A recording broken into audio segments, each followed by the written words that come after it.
I am a whack. I am a whack. I can't believe it. Contrary to popular belief, I am a whack. Hold on. I'm gonna adjust the mic. And then I'm gonna adjust my face. Oh goodness, I need to adjust my face.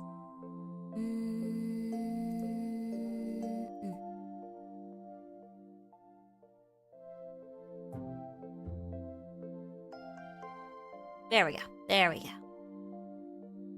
Now I am properly Eggy. Properly. Hi Eggy, hi everyone. Hello, hold on. Let's go to the Eggy. Look at me clicking this correct scene this time. Hold on, I need to take the text off the screen. Here we go, we could probably take this off the screen too. Probably take this. I feel like this is the equivalent of like leaving your room a mess and then you're like, you get back and you're like, oh, I have to clean all this up. Here we go. Here we go. No glasses? Okay, I guess we're in glasses war tonight. Extra, extra, egg is a whack, egg is a whack. But yes, good evening to Benjamin, and to Panis, and to the counter teamer, and to Fake Raid, and to Punk Asian, and to Jake, and to Pembu, and to Uphill, and to Boothberry. There we go. We are a whack. Oh god, I was so sleepy this weekend. I was so sleepy this weekend. Okay, what happened on Friday? I finished mods ban him. Mods escort him out of the facility. Hold on. Ugh. Yes, mods. Mods, escort him out of the facility. Okay, mods to the gallows. Okay, maybe not that far. We're not executing him. We're just taking away his chatting rights. But yes, this weekend I was very sleepy. I was very sleepy. Okay, Friday, I finish work, right? I go to the gym. I exercise. I exercise a bit more than normal, I guess. And then I get home and I'm like, okay. Like I take a shower and then I'm like, okay. I'm going to sit in my bed for a few minutes and then I will get up and, you know, finish my skincare routine and brush my teeth and turn out the lights and properly go to bed. Anyway, then I woke up 6 hours later. So, I woke up 6 hours later and I was like, oops, my lights are still on. My face is not moisturized. My teeth are not brushed. So then I you know, at least turned off my lights and went back to sleep. And then Saturday night, I told myself, okay, I'm not gonna make the same mistakes as last night. So I was like, okay, I'm gonna like at least put on my pajamas, because I didn't do that Friday night either. I'm like, okay, I'm at least gonna put on my pajamas. But then I made the mistake of sitting on my bed again, and same thing happened. I woke up 6 hours later and the lights were still on and my makeup was still on my face. I didn't even take off my makeup. Usually I can't sleep with makeup on, but I woke up and I was like, why are my eyes so gritty? And I was like, oh no, oh no. This is the curse of warm bed after shower. I don't know. This is the first time I've been like consistently this sleepy. Like sleepy enough that I can, because usually I have to try to sleep, you know? I have to sleep on purpose. I have to be, you know, in a dark, warm room, and I have to, you know, be under a blanket. But for some reason, I don't know. The other day, I just that need, I became so good at sleeping for no apparent reason. Yes, I've been very ill all week. I hope you are soon significantly less ill, or perhaps not ill at all. I hope that happens to you soon.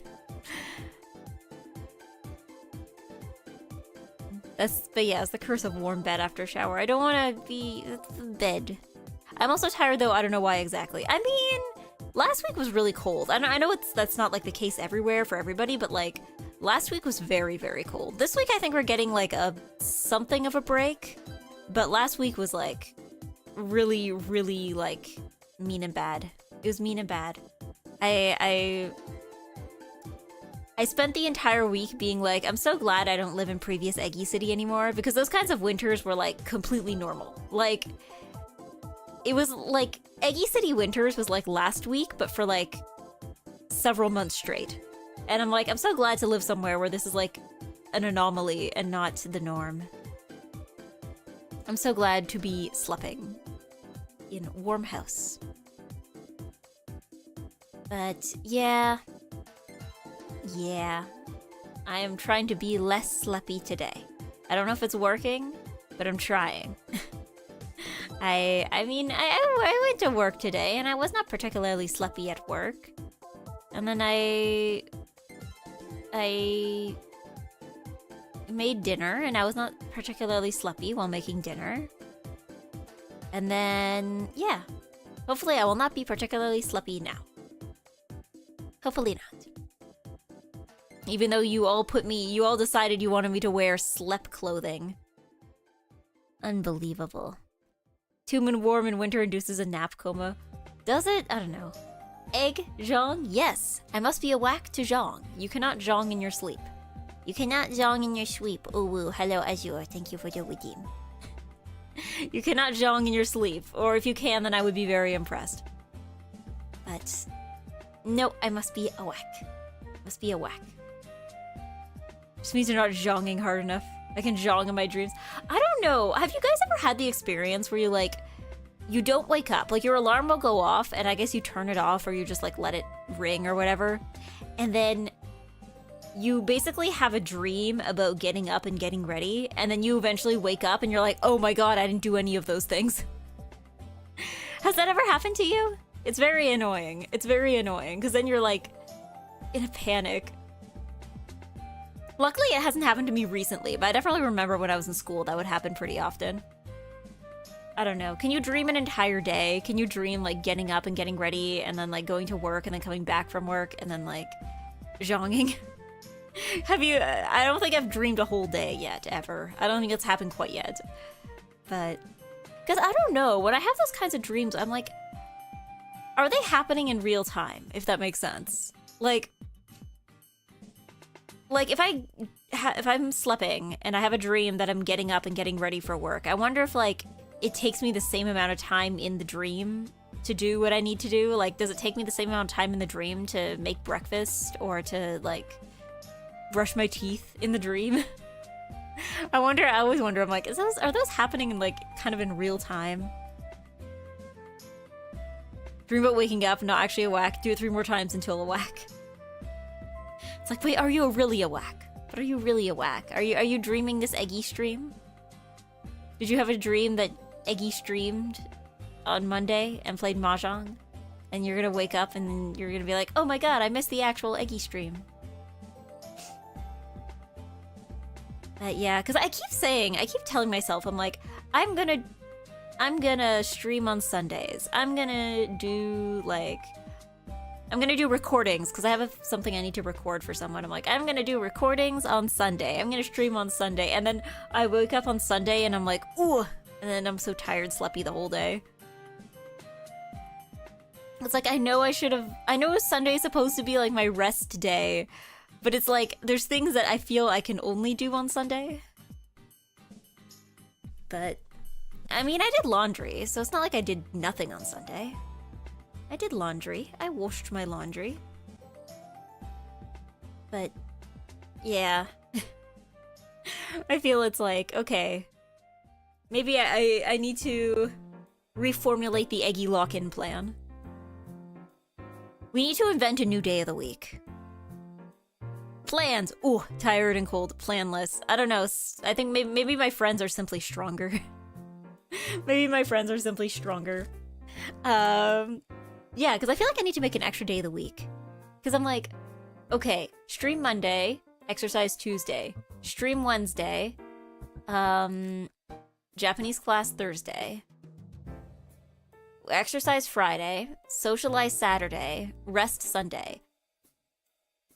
I mean, I guess once Japanese classes are over, I'll have Thursday open. I guess that would make some things easier. But yeah. We need to invent a new day of the week. We need to have 8 days in the week so that I can have like an extra day. We need an extra day to stream, you know? But yeah. Yeah. But yeah, no. This weekend, speaking of plans, I made Gunpla, sort of, for the first time. What I did was technically, if we're gonna like, actually about it, like, what I did was technically not Gunpla, it was actually like, it was, Plamo. Plamo. It is, I made Migu. Yeah, you saw the pictures on Twitter. I made Migu. Let me see if I can I show you my Migu? It was from like a kit made by Good Smile Company. And it's supposed to look like a Nendo, but it looks like a really tiny Nendo. Like, I was expecting it to be slightly bigger. Because, like, again, they made her look like a Nendo. So I'm like, okay, this will probably be the size of a Nendo, but it was actually, like, small. It was, like, I think it's, like, 5.5 centimeters. So yeah, it's, like, roughly maybe, like, half the height of a Nendo. Yeah, did my message fail to send? Which one? Which one?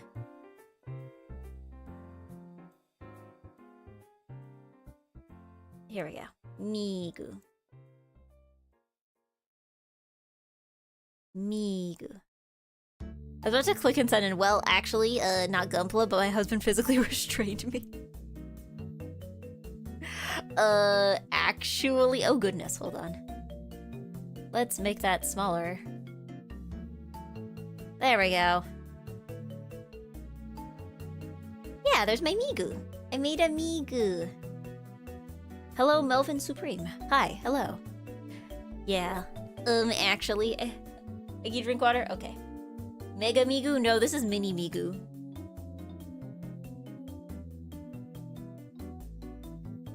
It's Hatsune Migu. It is Migu. I assembled this Migu. It was my first time doing anything even like sort of Gunpla adjacent. So it was, I mean, okay. I had to get some help with the hands because I think the hands are like a part of this kit that was just like uniquely difficult because they're like these like tiny hands and they have these like very tiny stubs that don't really fit in to the sleeves very well. Also, the sleeves are weirdly deep. I feel like the only way to like maybe get the hands in is I don't even know. I had somebody else help me with it. Maybe you're supposed to do it with like tweezers or something because the hand is so small. and the sleeve is so deep that I'm really not sure how you're supposed to get it in there and like have it there firmly. Like we ended up using like glue or something because it was just like not staying in there. You did this at a hobby shop? Yeah, I went with some friends to a like Gunpla building day. So yeah, I got myself a Migu kit. It was between this and they had like this like Hello Kitty like plastic model set. I considered getting that one instead, but I decided on Migu. Cause like, I don't know, I'm not really interested in building robot. Like, it might be fun. I think the thing with robot is just that like, once you build the thing, you just have it in your house now. It's just like a decoration, right? So it's like, I want something that I will want to have in my house, and I just don't know if I need to have giant robot in my house, you know? Just Hello Kitty? They had a few of them. I think it was one that was like Hello Kitty. I think it was like a Chinese company that makes them. There was one that was Hello Kitty, and then I think there was Kuromi, and then there was a Cinema Roll one. They were all kind of like from the same collection, but they were just like different characters. But yeah, it was my first time. It could have, I don't know. The other thing with this one had a lot of stickers as well. I think you can actually see in the picture, like one of the sleeves, the sticker is kind of coming off. I'm sure there's probably a way to make it stick better. I just haven't figured it out yet. But yeah, it was fun though. I would gladly do it again. It didn't cost as much as I thought it would. I know everyone was like, oh, you're Gunpla, that's another expensive thing. But, I don't know, I felt like Gunpla would be way more expensive than it actually is. Like, I don't know why. I was like I know that some of the fancier kits or like the really big ones will be like more expensive, but for some reason I was under the impression that like the average price for a kit was like $100 or something, when I think that might not be true. Yeah, the higher grades are more expensive. Yeah. I imagine like the more complicated ones are the ones that are just like big. Like, I know somebody, I saw one, there was one on display in the store that I think was like, the final product is like 2 or 3 feet tall. But yeah, this one, like this Migu set, I think was about $30, I think. Like, I don't know why, I think the ones my friends were making were also in like $40-ish range. Like, I thought it would be hugely expensive, but it's not. Or at least it doesn't have to be, you know? 7 years of Eggy. Implying that I stream once a year. Yeah. Gunpla can be expensive, but the lower grade kits aren't that expensive. Yeah. That's what I'm saying. Like, it can be, but it doesn't have to be, and I was under the impression that it has to be, is the thing. But yeah, there were some kits there that were expensive. Like, there was like a racing Migu one that was there that was like $100. They had this one on display. I think they said it was also from a Chinese company, and it was like this it was this Miku and a stage. So that you would build your Miku, and then there was like a whole stage for the Miku. Apparently the stage lights up, but they didn't have it turned on because they apparently kept it on the display too long, and like all the batteries on that died. But yeah, it was I think it was like $150 for like Migu and stage. So yeah, the entry point is very affordable. Yeah, like it definitely seems like I can see how people would get the expensive ones, but like I was under the impression that there was like only the expensive ones. Like that was the only thing that exists. You know what now I'm thinking about? You know that one, I need to like, hold on, what was it called? There was one that was, oh, the Onigiri model kit. Sorry, I was thinking about that one model kit that's like, it's like 900 pieces of rice. Onigiri plastic model, here we go. Yeah, how much does it cost? $20? Really? I thought it would be more expensive than that. I'm looking at the Good Smile Company website now. It's 1,870 yen. Yeah, let me count. Maybe it wasn't 900. It's oh, it's actually not 900. It's 1,456 rice grain parts included. Yeah, it's just like a board of rice pieces, and then it looks like there's like, I guess something you wrap it with, and then there's a couple of like umeboshi pieces. I'm really not even sure how you stick this together. I'm assuming you have to glue it, right? Like, is there like a center? Maybe you're like gluing it around the onigiri or around the umeboshi, maybe? Yeah, it's 1,456 grains of rice. Hey guys, do you want to assemble 1,456 grains of rice?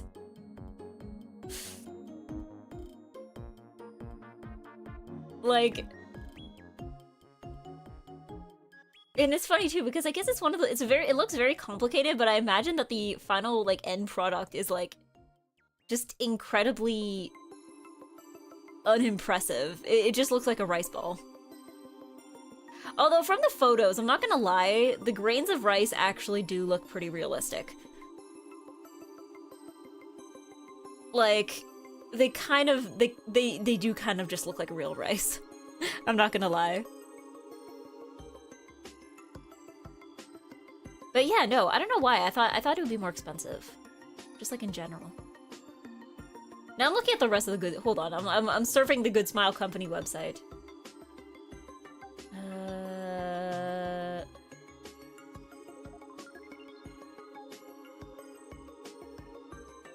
Let's see. Do they have anything else in like the model category? Nendroid, Nendroid, Nendroid, Nendroid.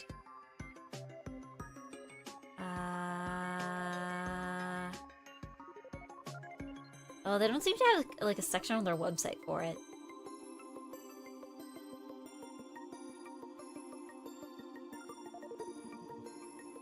I'm trying to see if there's any specific instructions. It seems like it's just freestyle. I mean, I guess, realistically speaking, I feels like one of those things that, like, it's very tedious, but it feels almost impossible to screw up, right? Because if you're just, like, you know, polishing off the grains of rice, and then, like, gluing it together, like, that seems kind of hard to screw up, right? Like, you're just building... I guess maybe you could build it into the wrong shape, but... it feels like it'd be hard to find, like, a wrong way to make a rice ball, you know?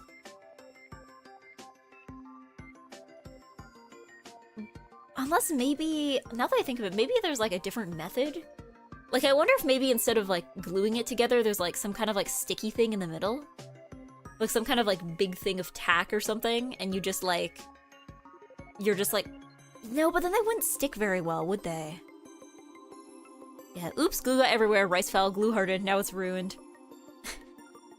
I mean, I guess you just gotta use tiny, tiny bits of glue, right? But then you gotta use enough glue that, like, maybe there's, like, a finish thing on top, like something people spray on top to make sure it stays together. Because I feel like if you're just using a tiny piece of glue, tiny bit of glue, and then, like, having that, I don't know, would that be enough, do you think? I'm not sure. Not sure. But maybe that's a conversation we can have while zhonging. Let me get the room set up so you can get in here.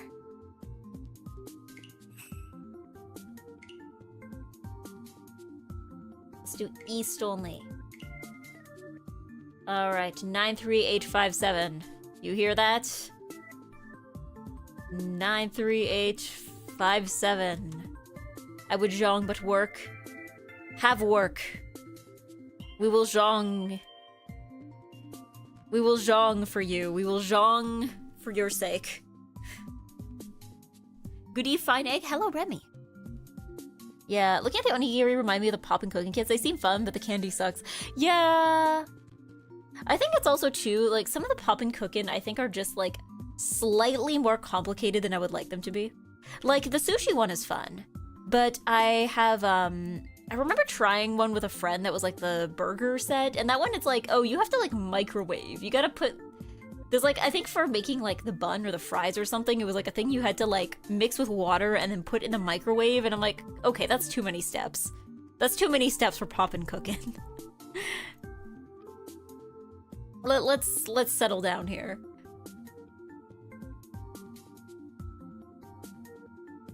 Yes, hello Punk Asian. Speaking of work, how many weeks do you have left and how hard have you networked for more work after? So I have, hold on, let me pull up a calendar.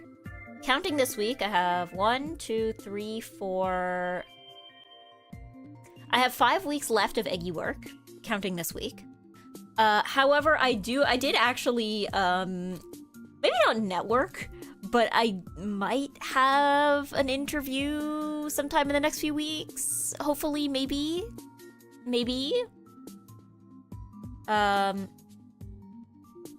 Because yeah, I applied for a place that I already go to regularly. So, when I went there most recently, they were like, hey, can we just like pull you aside for 5 minutes? And then they did like a very short preliminary interview, and then, but like the applications for the position hadn't closed yet at the time, so they were like, okay, we'll contact you later if we want to interview you. So I guess I'll find out in the next few weeks if I left a good impression. But yeah. If you 10 how I claim it as mine. If anybody who wins is now Azure shot. If you win, then you are Azure. That's the rules now. They pulled you aside without you trying, because that's kind of the best thing that can happen. Well, it's more like they knew I would be there, so they were like, hey, you have 5 minutes? So yeah, I'll keep my fingers that you get a shot. Yeah, I'm hoping so. I mean, it's one of those things where, like, I think I'm really bad at knowing when I've made a good or bad impression. Like, I think it's one of those things where I'm like, oh, I made a terrible impression. I probably said something rude, or I yapped too much, or I was too loud, or like something.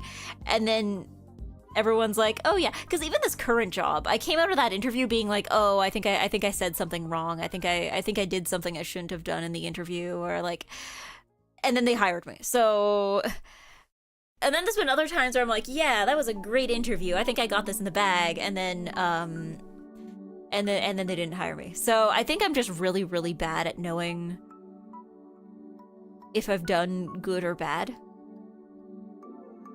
But I don't know. That might just be me worrying too much with certain things. Like,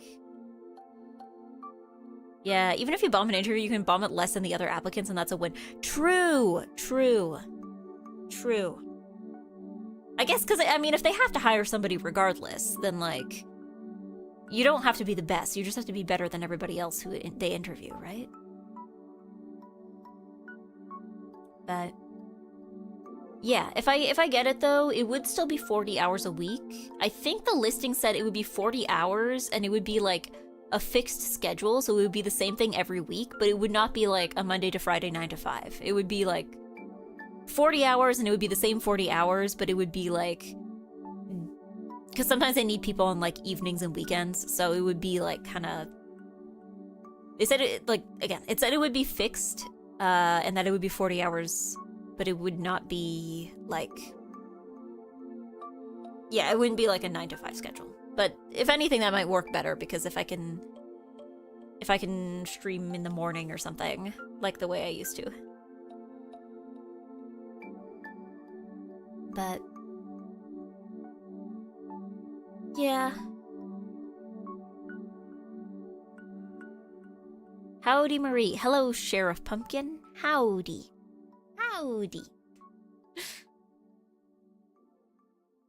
But yeah, hopefully I can get it, because I don't want to have to keep looking for work. I do not enjoy doing that. Not a fan of job hunting. Not before, and certainly not now. And yeah. I don't especially feel like going back to school. So I guess I have to be working. But yeah, no, work I think has been going well, unless everyone's been lying to me. Unless everyone's been lying to me, I think work has been going well. I'm having a good time. Having a good time.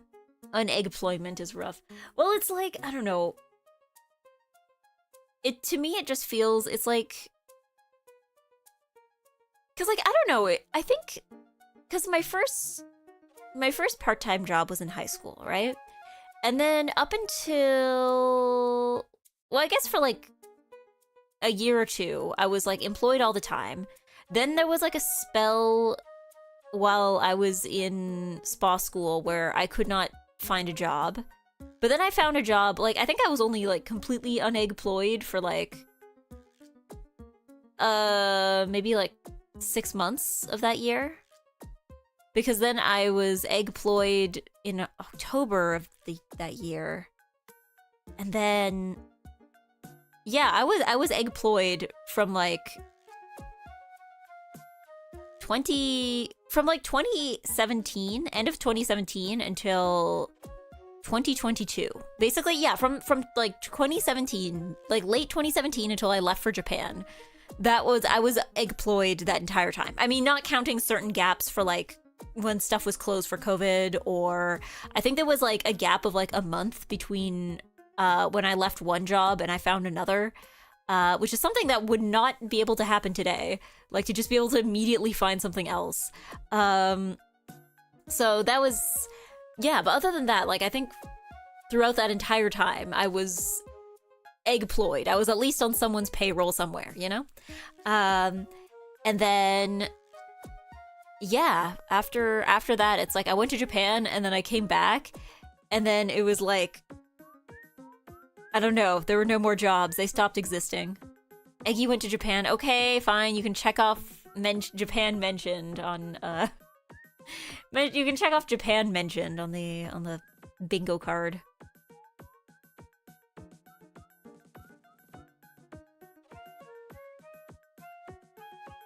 But yeah, I think I don't know. It's like, I guess maybe because when I got back from Japan, I was like, oh, I have a bachelor's degree now. So I guess I could be more picky. Well, it's not like I could be more picky. I guess it's just my standards were higher. Because like when you're in school, usually you're just like, okay, I will take any job that will like pay me on time and, you know, not schedule me in the middle of class. Whereas like once you finish school, then it's like, okay, now I need like a job that actually like has high enough wages and benefits and such.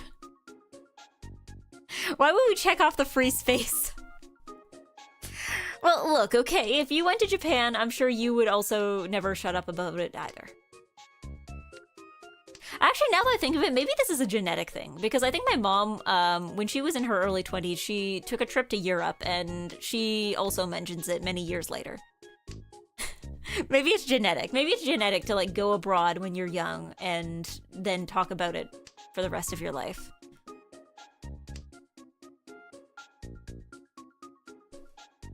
But yeah, this is why everyone should hire me and pay me $1 million bajillion so I can go back to Japan again, and then I can like talk about my Japan trip and it will like actually be like relevant and stuff. It'll be like relevant and recent. It won't be me like reminiscing about 3 years ago.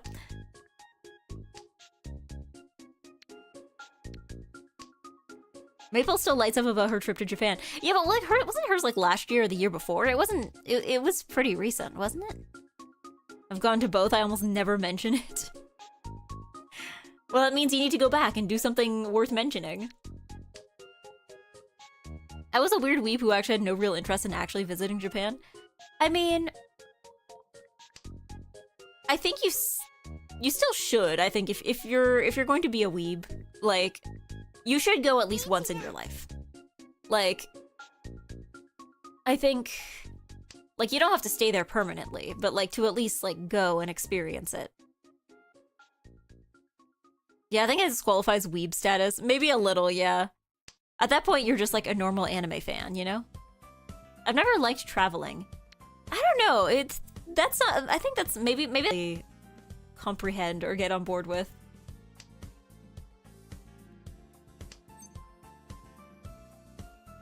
This I like going places.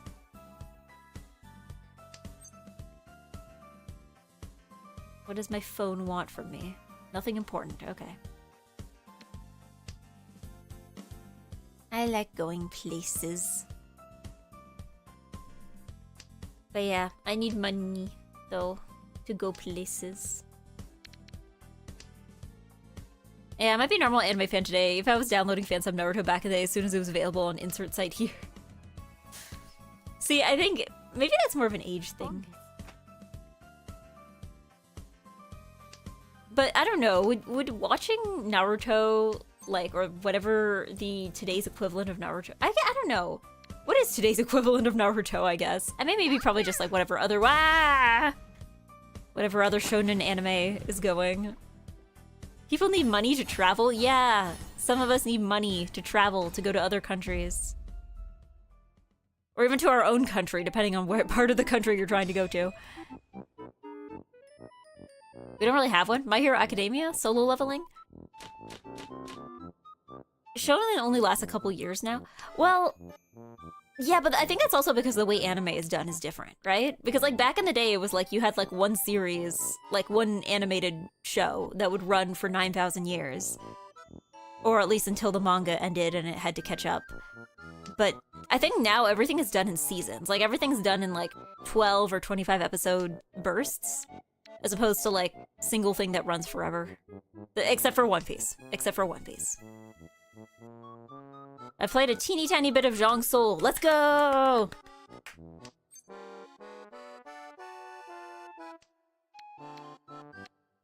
Nice background? Thank you. It is from the Gintama event that was back in the fall. Why not? But yeah, just a season here, second season 2 years later, season 3 if ever 6 years later. I think maybe the problem with that is because it is shonen anime is by definition something made for a younger audience. I'm wondering why it's not running into the issue where like the audience grows out of it. Because like sometimes I think about how like there will be an anime where like season 1 was like 2021 and then season 2 is like 2024 and it's like those are 2 very different years.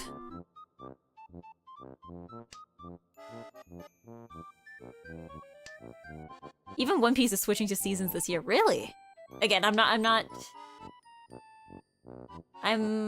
the world's least One Piece person. Yeah, it'll be the end of an era when One Piece ends in the next few years. Will it though? Don't they say that like every 2 years or something? Like once every few years, they're like, One Piece is ending next year for sure, and then it doesn't. Yeah, why did anime move to seasonal as a primary structure anyway? That's a good question. I imagine maybe like... Because I also think like anime series on average are shorter today as well. Like, I was thinking about like Utena. That was from the 90s, and that was like 39 episodes. And I don't think you see anything these days that's 39 episodes. Like...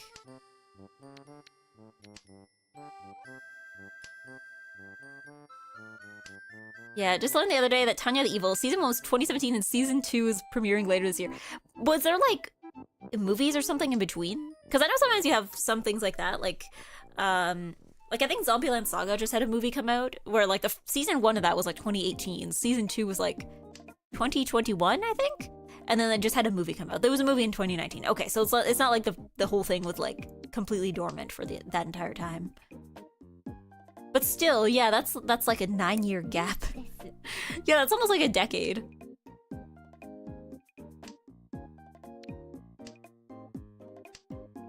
Yeah, you don't see a lot of anime with the same spiral staircase musical scene either. I mean, who's to say they can't do it again? But no, you don't see a lot of like 39 episode anime anymore. Maybe they just think people are like gonna get tired of it after a while.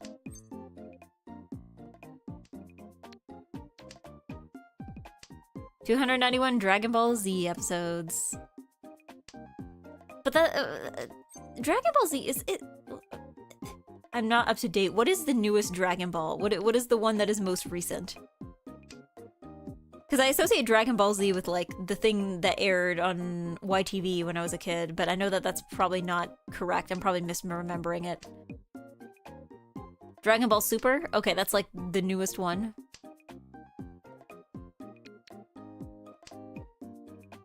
Is it the attention span problem in media generally? I mean, because I'm just trying to think of like, why doesn't stuff run for like a year anymore? And like, maybe it's like, I don't think it's attention span for individual episodes. It's not like I think that they worry that like people aren't going to be watching through the entire individual episode. I feel like the concern is more like,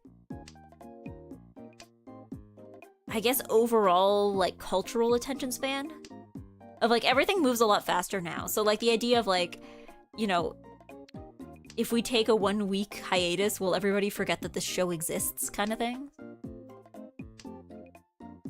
I forgot Eggy Jong is now Eggy Nights. Hello Nano da, yes, for the time being. It is evening. Although I don't know, I feel like I've been doing surprisingly well in this time slot. Like, I feel like the last time I streamed in evenings, like, nobody was here, and then I switched to streaming in mornings for the longest time, and then I switched back to evenings, and everyone is here still. So I'm pleasantly surprised. I'm pleasantly surprised.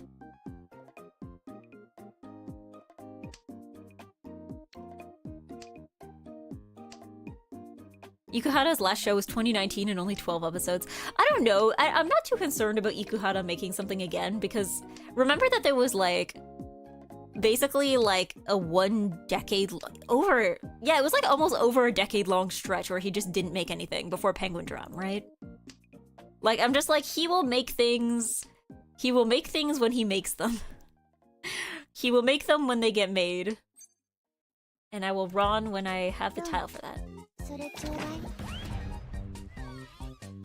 It's the last game now just because you showed up.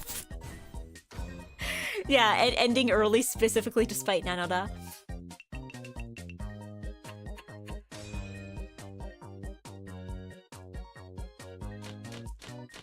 Yeah, seeing how often some companies cancel new shows, immediate like return on investment is everything. Yeah.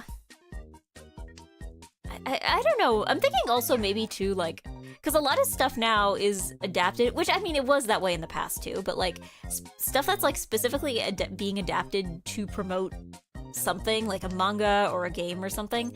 I guess they just need to like bank on the idea that like whatever it is they're promoting will be able to be relevant for the time that it's airing, which I guess is easier to ensure if it's like a shorter airing period. But any more Ikuhara this decade? I mean, what year is it again? It's 2026. Oh god, we're in the second half of the 2020s. We're not supposed. That's not supposed to happen. They can't do that.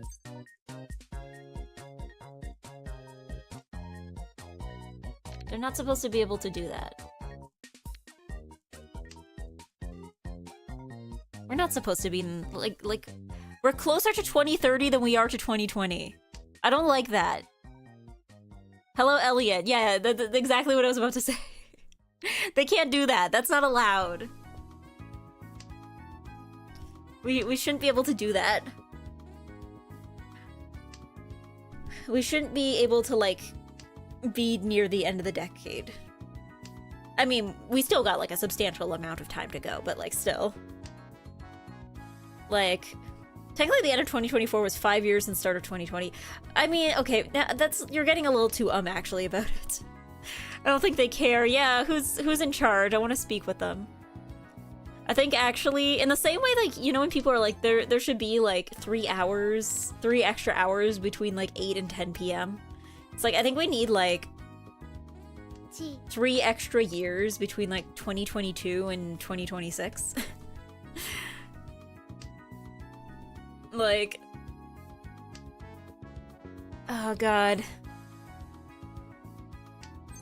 VTubers who debuted and, oh wait, hold on, is it? Oh, it's gonna be my 5th. This November is gonna be my 5th streaming anniversary.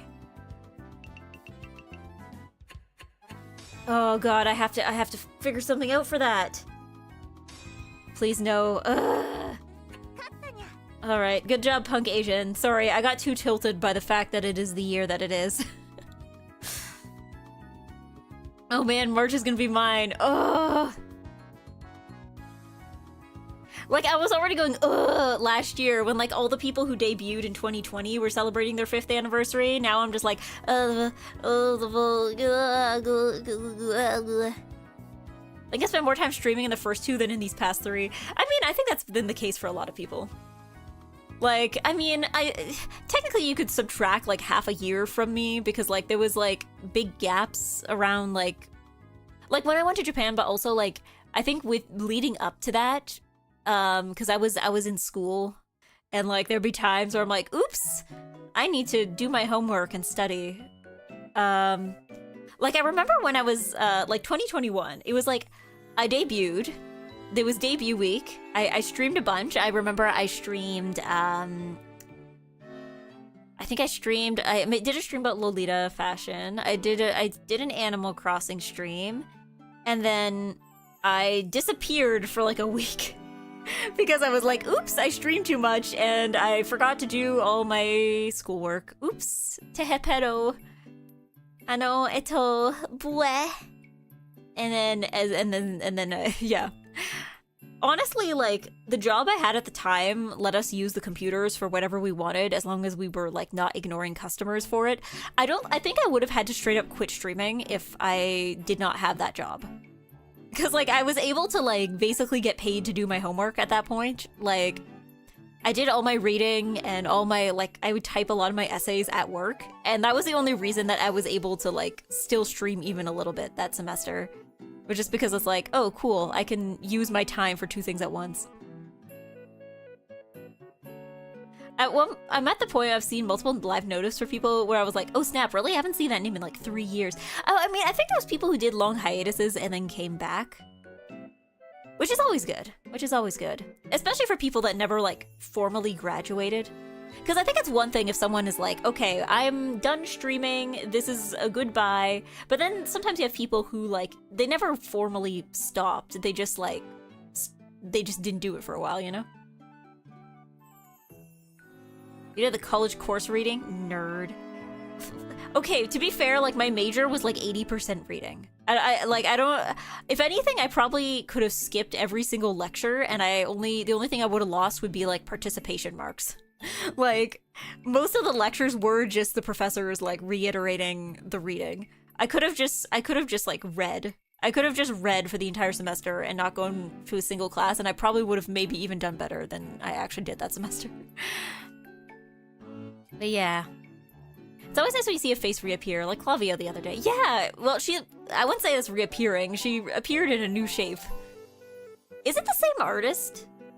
I forgot to check. Does Clavio have the same, like, is the model made by the same artist? Because I feel like it has, like, a similar, like, obviously the style is very different, and, like, everything about it is different, but, like, the vibe of it, like, I feel like it still has, like, that same kind of, like, soft look to it. Okay, same artist. Okay, that makes sense. Because, yeah, I was about to say, like, it still has the same kind of, like, soft look, but yeah, very different design. I don't know, it's such a break with the old design that I'm like, part of me wants to be nosy and be like, what led you to do this specific look? But I'm like, maybe she did. She went on hiatus for a bit, probably because of the model change. Yeah, I'm curious as to, like, what would have, because she's keeping the same name. It's not a complete rebrand. She's keeping the same name, and, like, the content seems to be largely similar. But yeah, I'm just, like, curious of, like, what would make you make such, like, a big break? I wonder if she went for a literally her type model. I mean, yeah, what she has now is essentially just, like, normal woman. Like, no longer a mouse. No longer cheese to meet you. She's now just regularly, like, pleased to meet you like a normal person. But yeah, and she just didn't feel like doing kayfabe and just wanted to chill. Normal, yes. A normal girl. Just a normal girl. But yeah, I mean, I guess that's a valid reason. Because to me, it almost looked like, you know when you have, like, face cam streamers who, like, then pivot into VTubing, but, like, their like, live 2D or, like, their model will still look kind of like themselves because they kind of base it on themselves? To me, that's the kind of look it has. But, yeah. One time I noticed a VTuber hadn't gone live in like 6 months. Small and thought she just stopped. Found her a year later by chance when Corpo had no idea. I didn't follow her closely. Yeah. Well, I think the other... I don't know. I think the thing is when people reincarnate, especially within like corporate scenarios where they're like getting a whole new account and stuff, sometimes I feel like unless they're like reincarnating with like a really big company or into something that like already has a ton of like common viewership with the audience they already had, then I feel sometimes like it kind of goes unnoticed.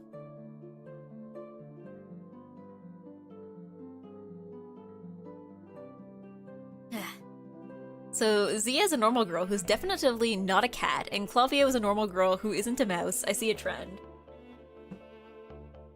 I don't know, am I a normal girl? I think I might be a normal girl. I have egg features, but other than that, I'm kind of a normal girl.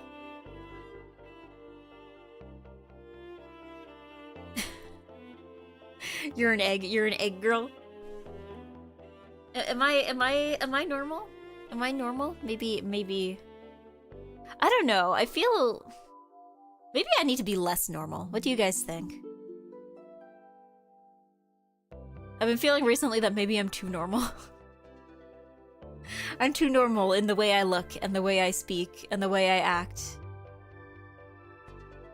But I feel like being abnormal is not really something you can fake very well, right?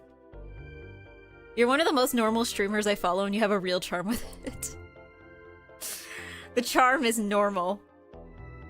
We need to get more normal. It's like, how do I go about this? How do you go about promoting that, though? Like, hello, come watch my stream, I'm normal. What we need is Eggyverse, Evil Eggy, Prince Eggy, Umamusume Eggy. We need... Idol Eggy. Gotta be loud and outrageous and yelling about all manner of crass subjects. Yes, we must do nothing but screech about uncouth topics. Topics most foul. Avert your eyes, fair viewers. And I feel full of chaos gremlins, normal is a standout. Well, I mean, I guess normal can make a good dynamic with other people too, right? Like, you can't, like, straight man is quite literally, like, one half of a comedy duo, you know?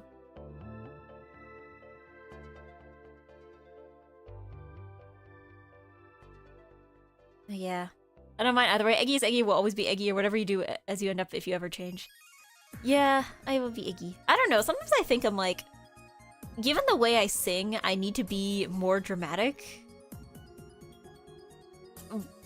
Because, like, I don't know, sometimes I think about with singing and, like, the kind of things I want to do with singing, and I'm like, I feel like there's, like, a huge disconnect between the kinds of things I want to do with singing and, like, the way I am on stream, where it's like, I talk normal, but I don't sing normal. How are we doing tonight, gamers? Hello, still Sackman. I am doing nice and good. We need one person if anybody wants to jump in. Political Canadian VTuber Eggy ranting against the Quebecians and in French so they get it. En français. In France's. I was not expecting opera-style voice first time I saw your karaoke. I know, I imagine most people aren't. But I just don't know how to square that with, like, the rest of the stream, you know? I don't play tiles. I don't play tiles. Oh, you think you're above tiles? You think you're too good for tiles?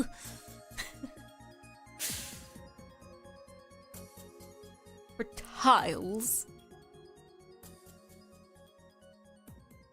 Yeah. It's like when Mouse does hers and you're like, surely this is a bit. Yeah, but like even, I don't know, maybe I'm just used to it because I'm like Mouse is like the same person can't make both voices. I don't know, maybe it's just because Mouse has been like doing it on stream for long enough that I'm just like, yeah, that's just like a thing she can do. But like, I don't know, somehow it doesn't seem unfitting for her, but it feels unfitting for me. Somehow. Nah, just not a fan of gacha. I don't know, I think this one you can go without the gacha, unless like you have the same characters, but like you don't actually need to gacha for this one. But like, I don't know, I guess like I follow enough voice actors to know that like, you know, somebody being able to do multiple voices on stream is not like completely unheard of. Like, I'm not the kind of person being like, oh, is that what they really sound like? Like, yeah.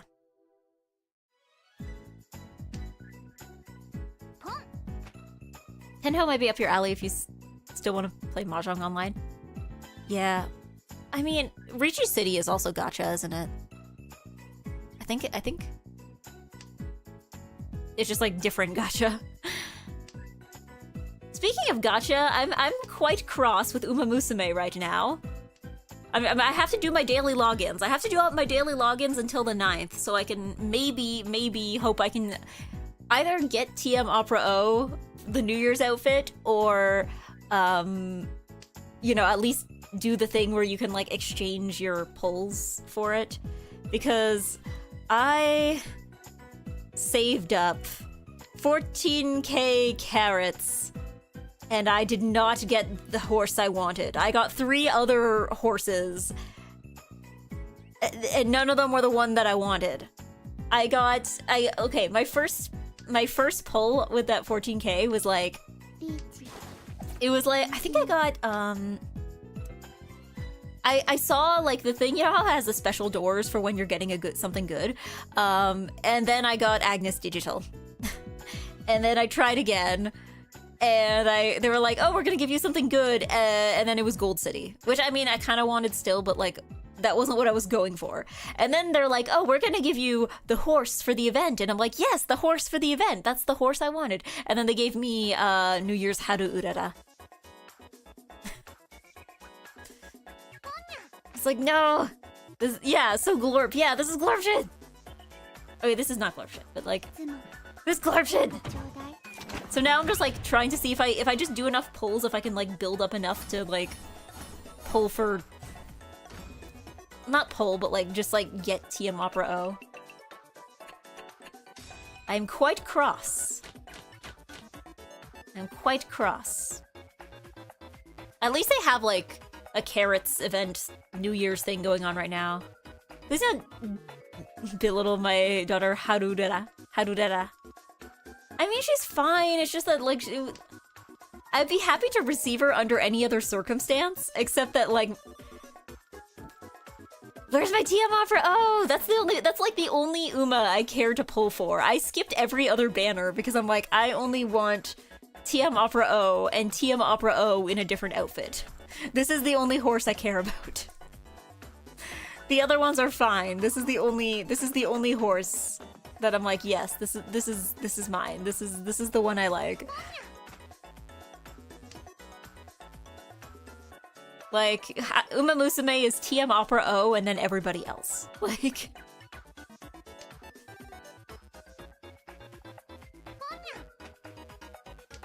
I nearly had to explain to my mom the other day that glorp and glorb are like completely separate things. Well, like glorp is like just like an alien, right? What's glorb? Is this like blorbo kind of thing? Like my blorbo, my scrumblo blimblo, my scrunkly wunkly. Is it kind of like in that vein of things? Glorb the music art. Oh, okay, a music artist named Glorb. Because yeah, I was aware of glorp, like Gleep glorp, you know. About to pull Uma chat. Wish me luck. I hope If you get TM Opera O, if you get New Year's TM Opera O, I'm gonna be so angry. Somebody talking about Glorp being a Star Wars reference? I mean, it wouldn't surprise me if that's where it started. Because it does sound very alien-y, but like, that can't have been invented in a vacuum, right?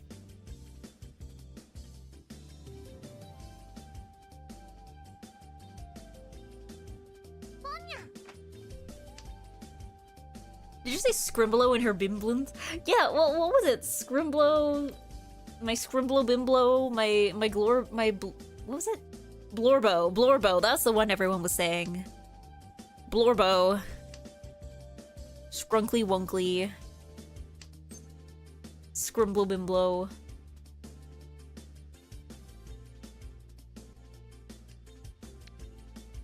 What kind of Gen Alpha love letter is this? I don't even know if this is Gen Alpha, because I feel like these are terms from like 2021 or so. Like, this was like COVID era slang. And I think the thing is that I wouldn't even say it's a term of affection, because these were terms used almost exclusively towards fictional characters. I never saw anybody ever call somebody that they like, or like romantically or otherwise, like they're scrunkly.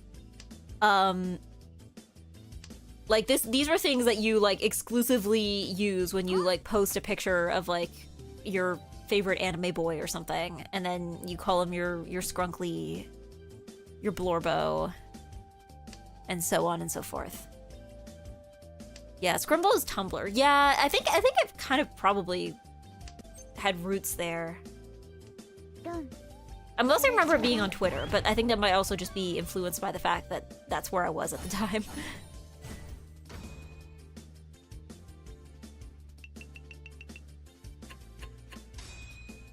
I have posted. Where? In Discord? I'm going to be quite cross. Ah, Scrimblow and her bimbinis. Ah, so that was a Tumblr thing.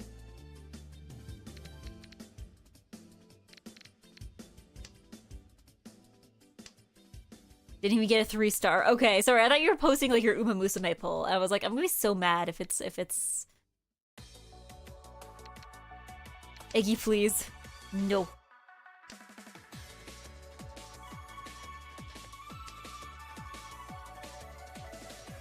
I don't know. I've been trying to get back into Tumblr. I think my problem is that, like, I need to figure out where people actually follow for fun. This feels like it's a lost art of figuring out, like, figuring out your own algorithm. Like, I feel like it's a lost art that I have lost. Can't think of anything I've seen from Tumblr in the last 5 years. I mean, I feel like there's a lot of cross-posting between Tumblr and Twitter. Of, like, people posting screenshots of Tumblr posts and, like, people on Tumblr posting screenshots of tweets. But I don't know. I think the thing is just that, like, I restarted my account, like, from scratch a while back. And I'm like, I don't know who to follow. I have one friend who's just, like, really good at finding really funny posts. I have no idea where he finds them. I have no idea. Like, I guess I could probably just, like, see what he's reposting and then, like, follow that, I guess? Because, I don't know, I don't know who he's following, but he's just really good at finding funny posts. But, yeah, I'm just like, I don't know what to do anymore. Also, I just feel like a lot of the things I like don't have an especially big fan base on Tumblr. Because, like, I mean, every so often I'll see some VTuber fan art, but, like, I'm not under the impression that, like, there's a huge, like, VTuber fan artist community on Tumblr. I guess the Ace Attorney fans are still there. The Danganronpa people are still there. I guess Hundyline, I think has been pretty good for Tumblr. But that just feels like, because it's like kind of an extension of people who are already there for Danganronpa.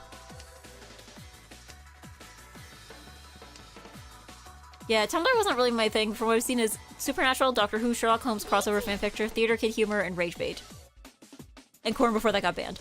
I don't know, I don't think rage... See, I think I was on Tumblr... Now, granted, I was on Tumblr mostly, like, 2014 to 2016 or 2017-ish. That was mostly my time of Tumblr. So for me, it was mostly, like, Steven Universe, Madoka Maguka, Ace Attorney, Mob Psycho 100. That's what I was following at the time. But I think the thing is that, like, I don't think it was rage bait, because I feel like it was too sincere to be rage bait. I think calling something rage bait implies that it was posted with the intention of making people angry, and I just feel like a lot of the things I saw on Tumblr that would make me angry, I think they were coming from a place of sincerity. I don't think they were posted with the intention of making people mad and nothing else. I think it's just regular rage. They're not trying to bait anything out of you, it's just rage. Dude, Danganronpa, I just started Raincoat about a week ago and it's so Kodaka. I like the new concepts that they can try it in it versus Danganronpa. Yeah, I never finished Raincoat. I think something about it didn't quite click with me, although I did like the case. There's a case that takes place at, like, it's like a theater club in an all-girls school, and it's like, it's the most eggy core setting that you can, like, put a mystery in. It's extremely eggy core. But yeah.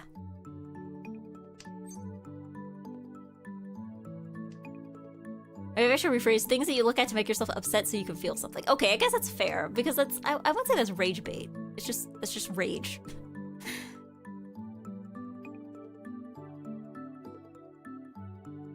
Yeah, I just finished a theater one yesterday. Yeah, it's very it's eggy core. It's eggy core.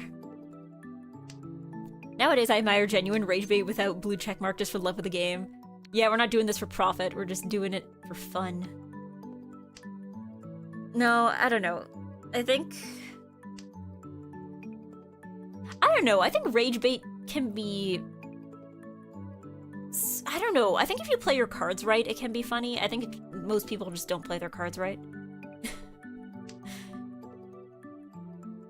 Oh, yeah.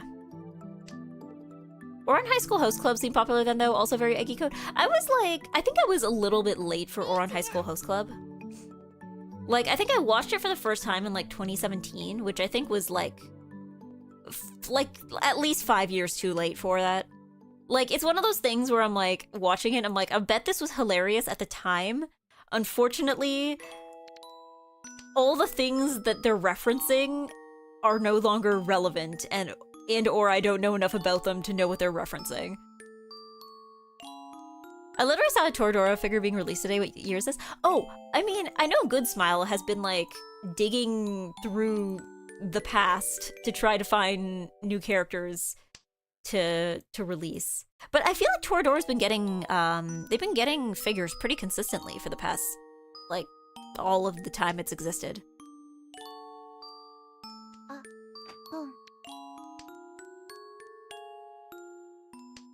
That's how I feel about Lucky Star and K-On! Probably great at the time, but it's to me. I feel like K-On! May have aged better than Lucky Star just by virtue of, like, not being, like, 100% based in references.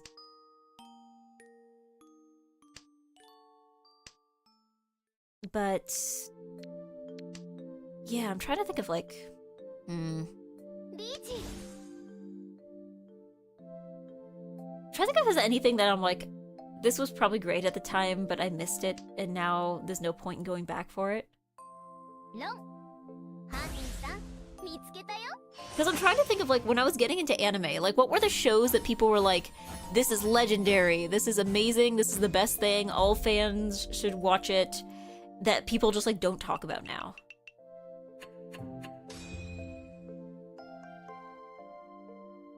Alright, Nano, that you can't be mad at me anymore.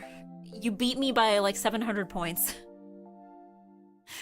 You beat me by 700 points. You can now, you no longer have to be angry at me. I am no longer rage bait. Yes, thank you for playing. Thank you everyone for playing. Yeah. I never liked K-On! Myself. I think Bochi made better what they were trying to do. Well, I think I feel like they were trying to do two different things, is the thing. I also think that every banned anime is also kind of like living in the house that K-On! Built, to a certain extent. Like, it's not like there weren't anime before about cute girls forming a band, but I feel like a lot of the ones that came after it were very clearly, like, influenced by it to varying degrees, you know? What was the Zombie Girl band one? Zombieland Saga? I mean, that's more of an idol group than it is a band. Maybe they play instruments at some point, I forget.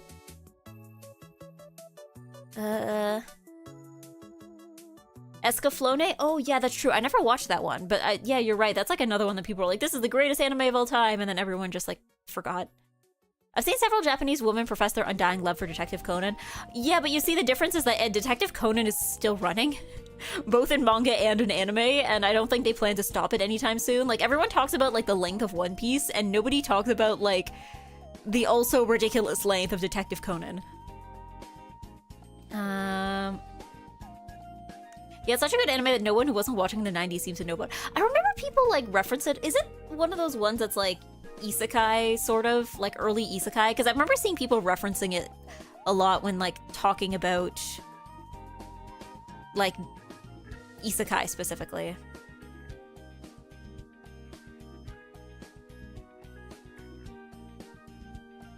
I did 2 temples tonight, not a single 3 star. This is glorp. I'm sorry. It's glorp shit. I'm sorry for your glorp shit. Are you serious? Yeah, 1994 to present.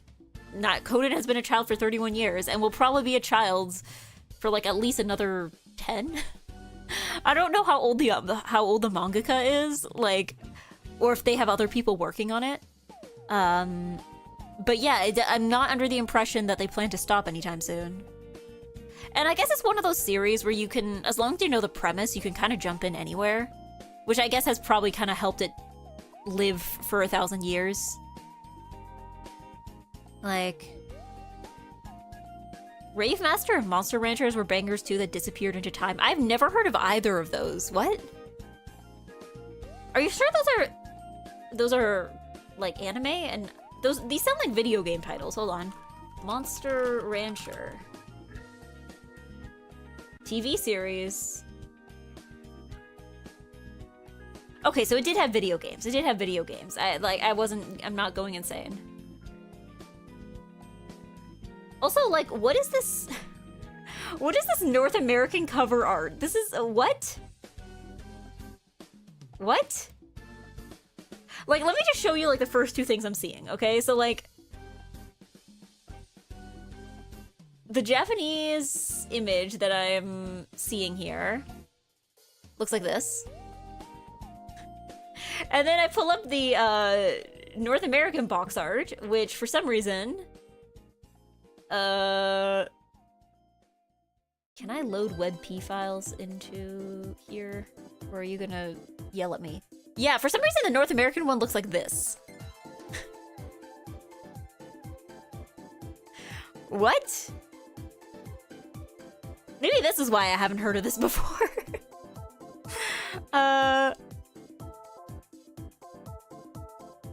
Monster Rancher was the 3rd forgotten child of the Pokemon Digimon Monster Rancher Trinity. Because I was gonna say, yeah, this seems like something that was like made to like kind of ride the Pokemon trend. North America always wants to look tougher and grungier. I mean, yeah, I guess it still has the big thing with the single eye on it, but like, I don't know. Was there ever like issues with like people like buying a game? Because like, I feel like a lot of these feel like, maybe for really old games, they could get away with it because like the graphics were like, you know, they were kind of vague enough. They were like, here's a guy made of pixels. And they were vague enough that like you could get away with not having it match up with the box art. But nowadays, like even like when you're getting to like PlayStation or even like the DS later, I'm like, would it not be weird to buy something where like the box art doesn't match up like at all with the game, like how the game actually looks? Because like I've seen that for one of the earlier Style Savvies had that issue where like the box art does not look anything like the actual game. Because I guess they just thought that like if we actually make things look like the game, then people won't buy our game, despite the fact that gameplay footage exists in the TV promotions that we did for it. Japanese Kirby versus Kirby is pissed North America. Yeah, you gotta give him the angry eyebrows. Or I think there wasn't there like... Oh yeah, I think there was a few games. So you know how Ubisoft had that like Imagine series of like games for like... They were mostly for like the DS, I think. And they were kind of supposed to be for like young girls, and they were all like Imagine Figure Skater, or like Imagine Babysitter, or like Imagine like Veterinarian or something. And I remember reading that like some of the games on that series were like originals, like that were like actually developed like as originals, but some of them were actually just like I think it was like Imagine Figure Skater or Ice Dancer or something. There was some that were basically just like they bought the rights to translate like Japanese games and then just like release them in English under like the Imagine label, and they were like Imagine. But then as a result, it's like the box art looks nothing like the game. Like I think there was one that was like a figure skater one or something, and like the game is like fully anime style, like it looks like a kid's anime, but then the box art is just like, you know, white lady doing figure skating kind of thing. Like I imagine like if I bought it as a kid, like I wouldn't be disappointed, but it would be like, wow, that's kind of a disconnect. Yeah, the Ubisoft DS Imagine series. Yeah, yeah. Because I think there was a few other ones they did that with, right? I feel like it was like a ballet one? Or something? Like, yeah, there was a few where they just basically just like bought the rights to like some like kids games, and then they were like, okay, Imagine.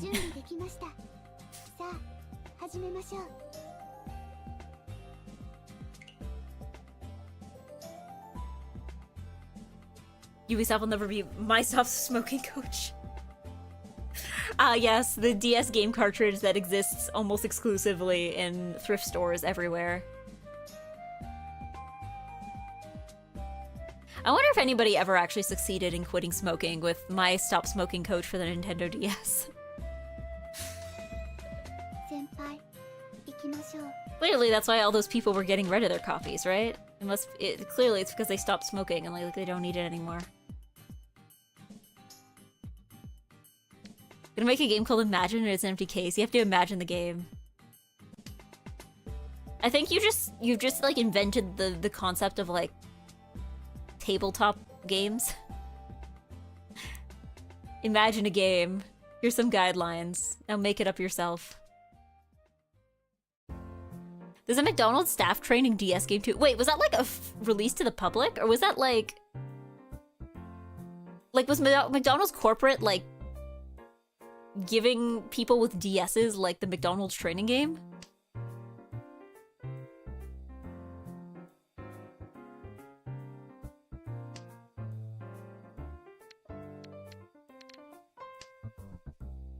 Yeah, YouTube video idea: get a smoking addiction and try to quit with the DS game. Average uwo slab stream. That's just that sounds like something he would do so much that I feel like I'm surprised it doesn't exist already.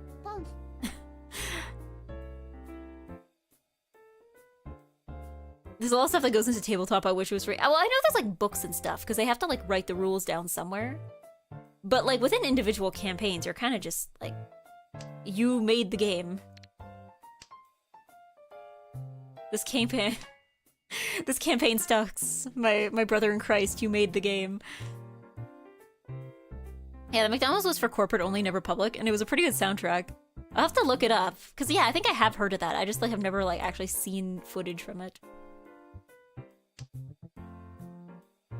Yeah. I sent 2 examples of the Imagine games to Discord. Yeah, those are the ones I was talking about. Yeah, the figure skating one and like the ballet one. Yeah. I remember saying the anti-smoking game thinking that's dumb, and then later became addicted to cigarettes. Oh, the irony. So did you end up buying the anti-smoking game?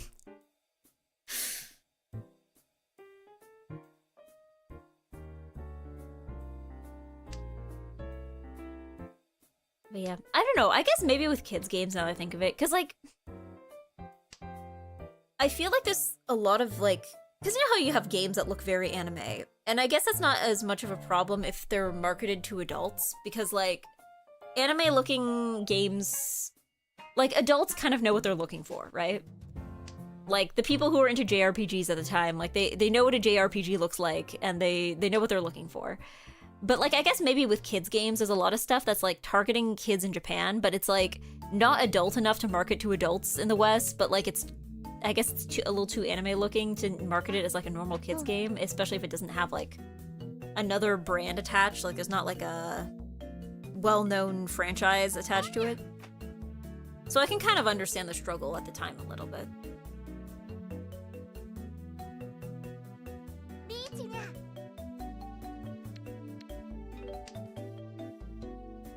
Yeah, I quit the same way many people do. I couldn't afford it anymore and I had to quit like a screaming toddler.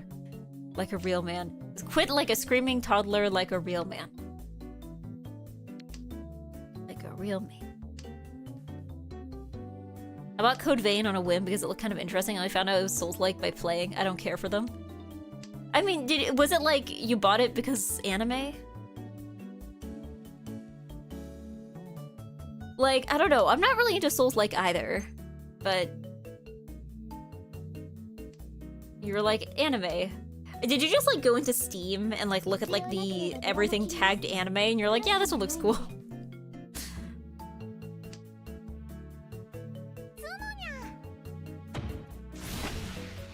Like, I think Code Vein... The only reason I think I know about Code Vein is because there's like multiple people in Hollow Stars EN who are like streaming it for like 8 hours at a time. And it's like, I would love to watch. Unfortunately, I cannot force myself to enjoy Souls-likes. Was it Code Vein? I think it's Code Vein. Let me check. I'm like 90% sure it's Code Vein.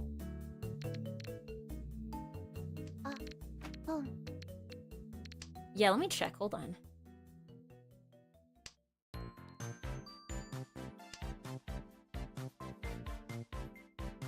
Code Vein 2 came out recently, if that's what you mean. No, I think they were streaming Code Vein because Code Vein 2 is coming out and they wanted to get it done close. Yeah, it was Code Vein.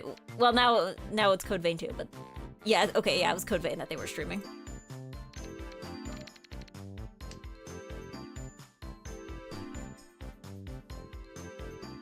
Yeah, Eggy Elden Ring gameplay when? Buy me a new computer. Buy me a new computer.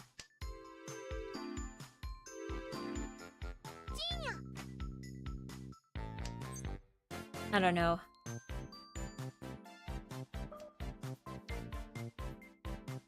Sometimes I feel like I'm like, I need to do a subathon and get a new desk and get a new computer and then do all the things that I keep saying I'm gonna do. Because, like, I don't know, I've been trying to rethink a setup. Because I'm like, okay, I need to stop being whiny baby. And I need to, like, if I want to do knitting streams, if I want to do crafting streams, I need to make this happen myself, right? But then I'm just, like, thinking the setup, and I'm like, oh, God. I don't think there's a single setup I can do without having to buy at least one new piece of equipment. Like, I was like, okay, so maybe I could get, like, a webcam. Like, I could set up a small table, because I have, like, this little, like, IKEA side table. I'm like, okay, I could set that up, maybe put, like, a tablecloth or something over it, and then, like, use that and, like, set up the camera on top of it, and maybe set up the mic there as well, so I can sit at it, and then use my phone. But then I'm like, oh, wait a second, what am I gonna use for face tracking? Like, unless I just do PNG for that stream, I'm gonna need something for face tracking, because my phone doesn't work with VTube Studio anymore for some reason. And then, also, I would have to use it to look at chat anyway, so, like, that's already kind of there. Also, like, the IKEA side table might not be heavy enough to actually support the mic, so that table might just fall over.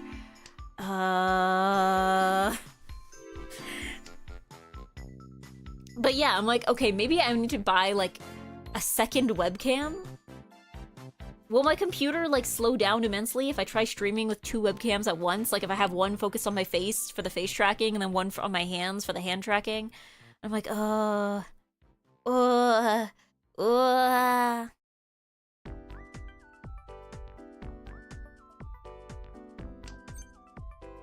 それちょうだい。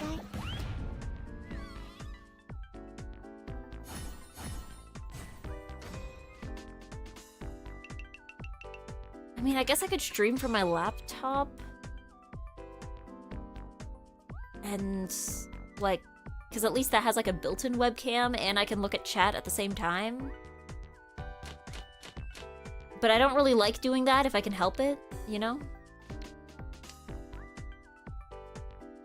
Yeah, cheap Amazon webcam as a second cam won't slow down your PC. I guess that's true, because, like, the webcam for face tracking wouldn't need to... Like, it doesn't really matter how high resolution it is, because, like, you're not...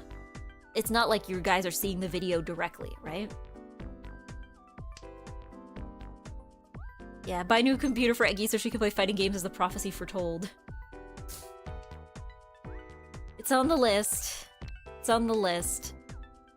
The one that stutters on your chatting scene? What, my laptop? I think my regular PC does that too.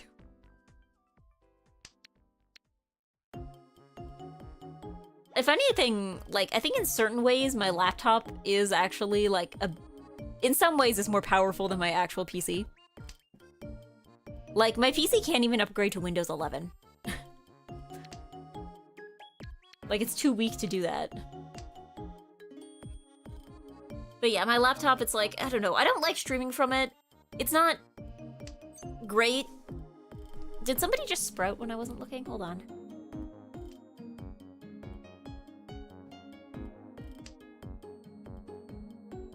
Oh, I guess not. I guess not. Okay. But yeah, it's... Yeah, rip integrated graphics. Yeah, but yeah, no, it's kind of... I'm like, okay.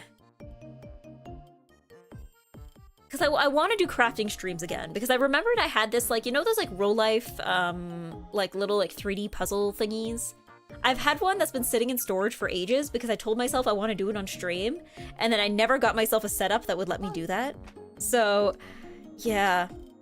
Because originally what I wanted to get, my dream setup at the moment is, IKEA has these desks, these like, they're like those ones that you can like adjust the height of with the buttons.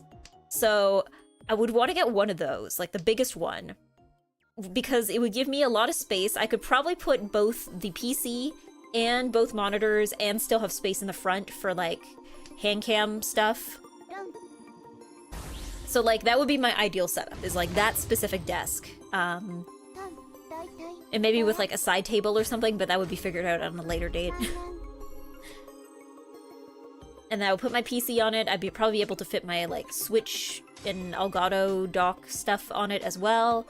My computer would no longer be sitting directly on the floor the way it is now. It'd be great. That's... Yeah. My cousin got one of those kinds of desks from Amazon. It's pretty big and sturdy. Yeah, I don't know I haven't looked on Amazon yet. I don't think I've ever bought furniture on Amazon. The ones at IKEA are... Last I checked, the ones that I would be looking at are like $580 something, I think? For the model that I would be looking for. I think I would also probably need to... I mean, it's not as big of a priority as a desk, I would say, but in my dream setup, I'd also like to get a better chair. Like, I don't even need an especially good chair, because I just think most chairs are better than what I have now. Like... I like the rest option for TM Opera O New Year cutscenes. Like, is that horse taking a bath on top of the school? Yes. Yes, she is.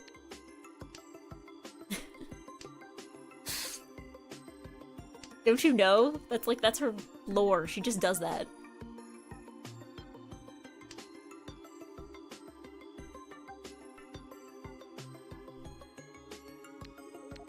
I got one of my tables on Amazon and at an absolute steal. Pretty sure the seller accidentally listed it for about 1/5 of the intended price, and I capitalized so hard. Yeah, again, I've never bought furniture on Amazon, I think. Like, it's never something I thought to look for there. I guess maybe because I'm just like, oh, I want to be able to, like, see the thing I'm buying before I buy it. Because, like, at least IKEA, like, they have, like, a showroom, so like you can see the furniture before you buy it. But yeah. But then again, I've bought stuff on Wayfair before. Although granted, that was mostly because my mom bought stuff on Wayfair. But yeah. I bought a bookshelf on Amazon. Yeah, again, I've never thought to look there for furniture. Yeah, I got a great little bookshelf at Goodwill for $5 once. Yeah. I don't think I have not gotten furniture at Goodwill. I know my sister has, I think. I hate my Wayfair chair that I'm sitting on so much. Yeah, I'm also sitting on a Wayfair chair that I don't particularly care for. Again, this is the kind of chair that would be okay if I had to sit in it for like, you know, like an hour. Like, you know, if you go to like an office for like a job interview or a meeting or something. Like, it would be tolerable for that amount of time, but to sit on for like more than that, like maybe more than an hour, is like, it quickly gets worse and worse and worse. Like, again, I bought this before streaming was even a thought in my brain. Like, I would not just truly discover HoloLive for like another 3 months when I bought this chair. So, I didn't really plan to be sitting in front of my computer for like hours and hours and hours at a time. I thought this was like one of those things where it's like, okay, I will sit at my desk with my laptop to, you know, do my homework or to sit in virtual class, and that's it. Like, I didn't plan to be sitting at my computer for like hours a day. How's the lumbar support? Non-existent. This is like a plastic chair. This chair is made of plastic. It has a tiny amount of cushioning on the seat. My back does not even touch the back, because if it did, I would not be able to use the computer properly.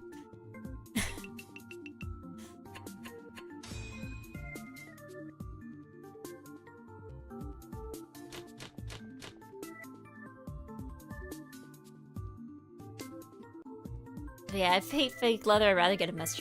Yeah, I think the fake leather is also starting to peel. I mean, to be fair, it took a couple years to get there, but still. Got a little netted insert thing for my lumbar support, about 15. The problem, too, is that, like, the desk I have, I can't actually fit my legs under the desk. Like, proper posture is kind of too much to ask for in this setup. I can't fit my legs under the desk, partly because the desk is too low, but also partly because the computer's under there, so even if I could put my feet under the desk, I would just end up kicking the computer. Where do they go? Crisscross applesauce. Which is probably also why this chair feels so uncomfortable. Like, when I'm streaming, I'm either like crisscross applesauce, or I'm doing the like Futaba Sakura sit, where it's like basically sort of crouched. That can't be good for your hips. Oh, it absolutely isn't. Do you guys think I'm complaining for no reason? Is the chair high, desk low, and you barely have leg room? Yeah, pretty much. The thing is that if I move the chair down, then it invents new problems. Because if I move the chair down, which I have done in the past, it basically makes it more uncomfortable to use the keyboard and mouse. So it's kind of just like, you know, pick the lesser of two evils. So it's like, at least this is like not going to make my like arms and wrists hurt if I sit like this, compared to like if I move it down, where I'll be sitting more comfortably, but also like I will like, this will have negative effects on different parts of my body.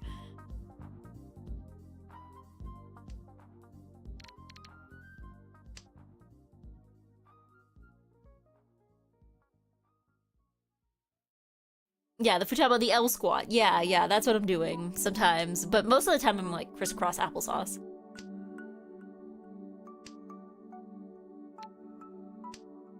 But yeah, like even my desk is technically not big enough for all the things I need to put on it.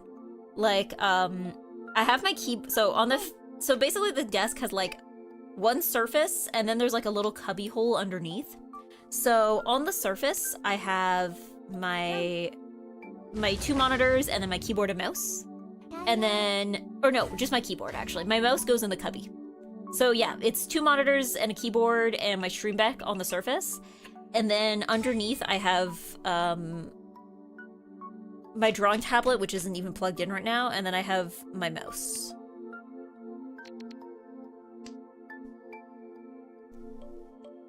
Yeah, my work desk was a little too low when I got a new chair. I got some furniture mover cube things to prop it up a couple extra inches, and it did a great job. Yeah, it's just because, like, yeah, the desk is low, so like I can't prop this. There's not really an answer here because it's just the lesser of 2 evils. Yeah, put the PC on its side and use it as a footrest. I don't even know if that's a good idea. I somehow doubt that's a good idea. Like, I am scrunched up in this setup. Which, granted, I'm actually slightly less scrunched up than I was in my previous setup. Like, the setup I had at Eggy Parents' house was not that much better. Like, at the very least here, both monitors fit on the desk. Which, and the microphone is hooked to the side in a way that makes sense, as opposed to the barely balancing setup I had before. Like, the way I had my mic arm installed on the old one, like, I had to clip it to, like, a shelf above the computer. But it also meant that the only way, like, if I needed to record something standing up or, like, do karaoke standing up, I would literally, like, move the arm to the side and keep it that way by balancing, like, a heavy mug on it. And that's how I was able to record standing up. It was not a good setup. This is, in that way, like, the fact that I can just, like, move the mic up in a way that is normal. I might have a picture of the old setup somewhere. I'll look for it later. Now's not the time.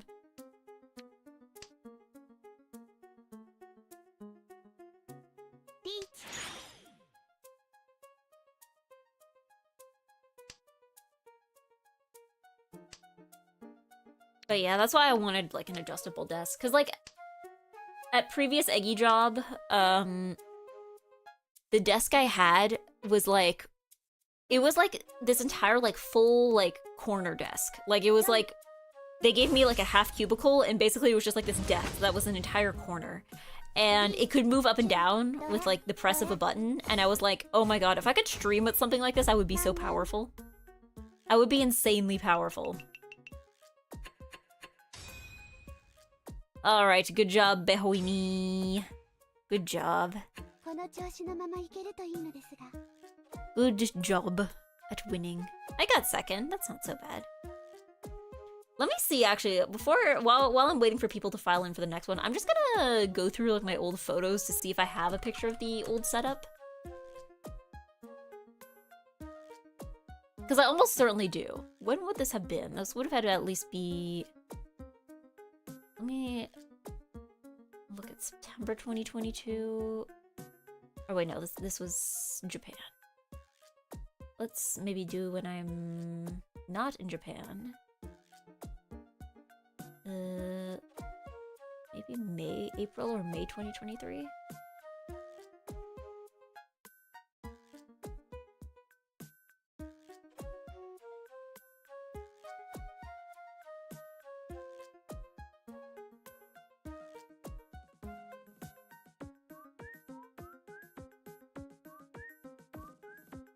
Okay, this is well, I don't know if this is a good picture because it's like only like half the setup. There's gotta be a picture of the whole setup somewhere.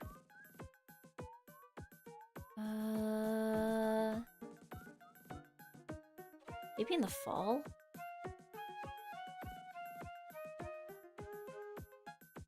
I seem to remember taking a video of it at some point.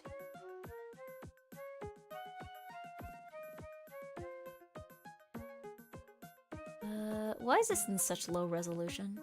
I just need to take a screenshot. Maybe let me try earlier in 2022.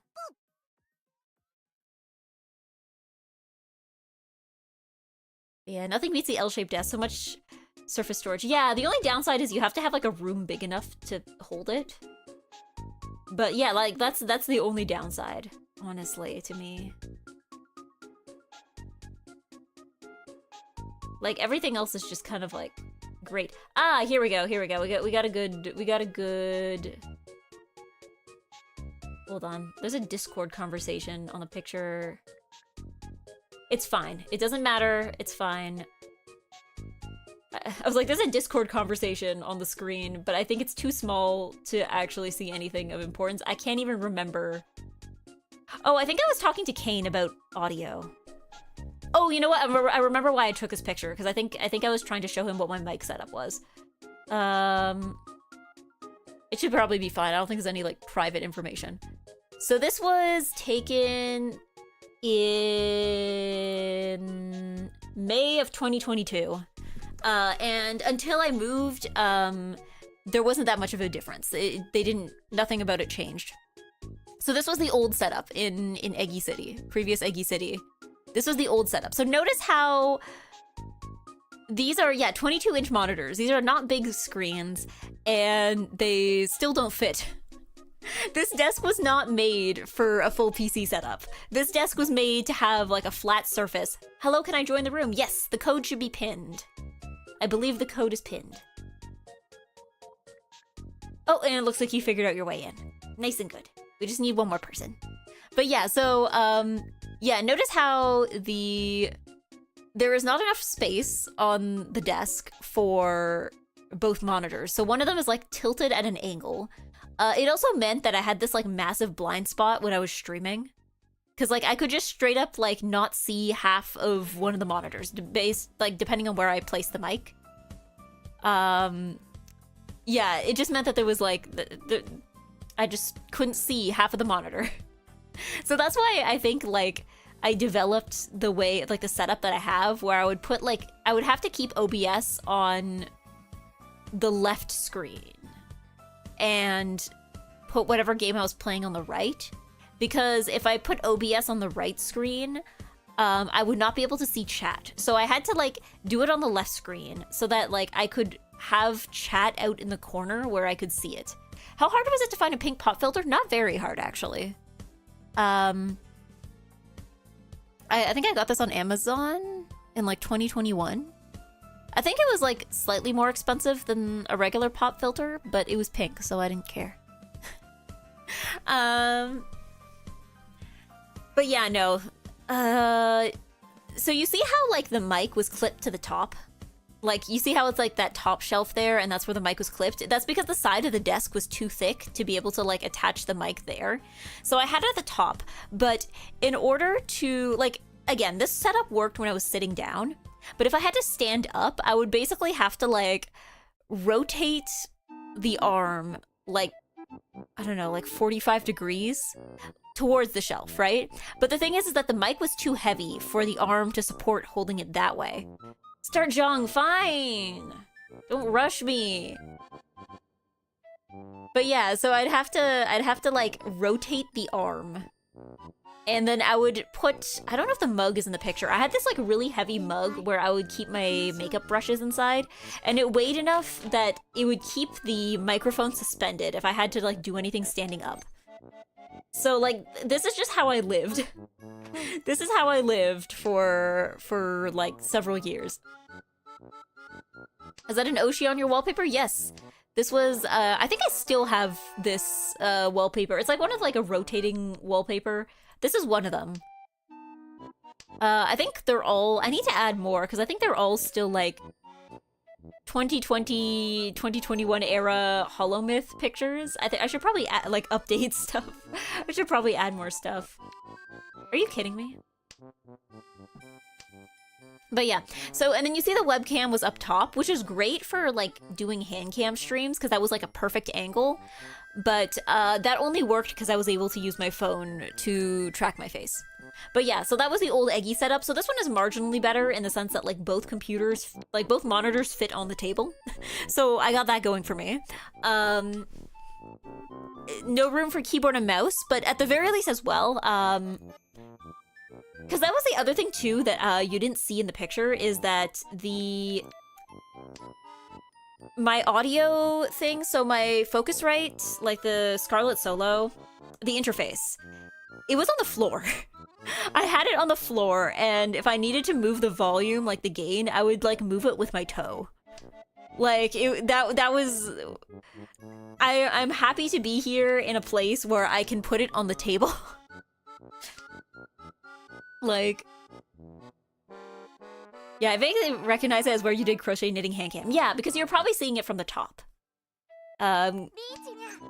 But yeah, advanced VTubing. Yes, I was VTubing with my feet.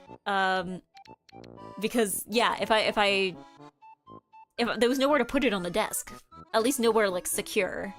Like there was barely room for like the keyboard and mouse and 2 monitors. So I was like, okay, where am I gonna put this? The floor, I guess. Same with the Elgato. The Elgato was also on the floor. It is no longer on the floor. So at the very least, I'm grateful for that.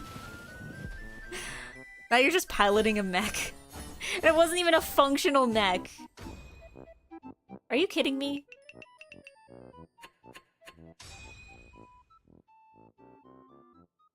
So yeah, this setup, despite all my complaining, it is legitimately an upgrade compared to what I had before.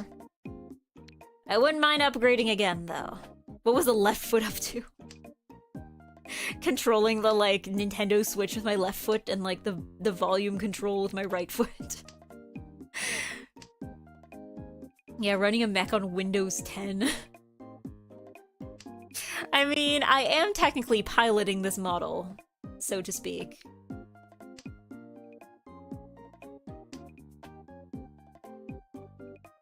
I mean, at the very least, it was a mech with some form of Ethernet connection. I guess that had it. I had that going for me as well.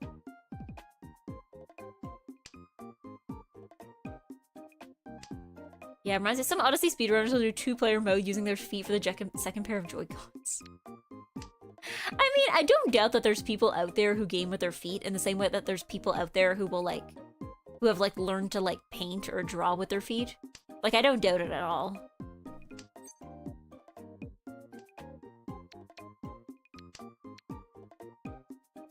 Oh, oops. Oops. Wrong tile. Bad tile. Oops, oops, oops, oops. Yeah, like that Olympic archer with no arms. Yeah, like, people who are in difficult circumstances can figure out how to do all sorts of things with their feet, I think. Including video games. I'm sure there's somebody out there who's, like, beaten Dark Souls with their feet or something. That person has to exist, right?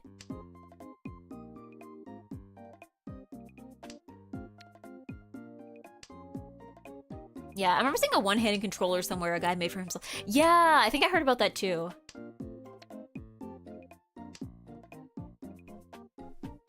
Yeah, I remember hearing about that like a long time ago. I know like alternate controllers for like people with various like issues with their hands. That's been something that has happened quite a bit. Like ones for like one-handed or like ones that I guess are like designed for like different setup of fingers, I guess. Sometimes I wonder how a controller feels to a lefty. I don't know, I feel like game controllers are one of those things that is just kind of like sort of ambidextrous, I guess. Because I feel like in order to play a video game properly, you kind of need to be able to be good with both hands, right?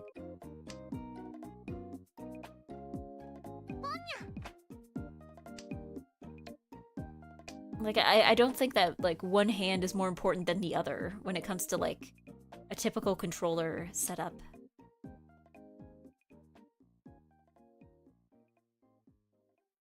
Oh yeah, mice have a lefty option, but I've never seen a controller with it flipped. Yeah, I mean, I guess maybe just because, like, a controller needs two hands anyway, whereas, like, a mouse you're using it usually with, like, one or the other, right?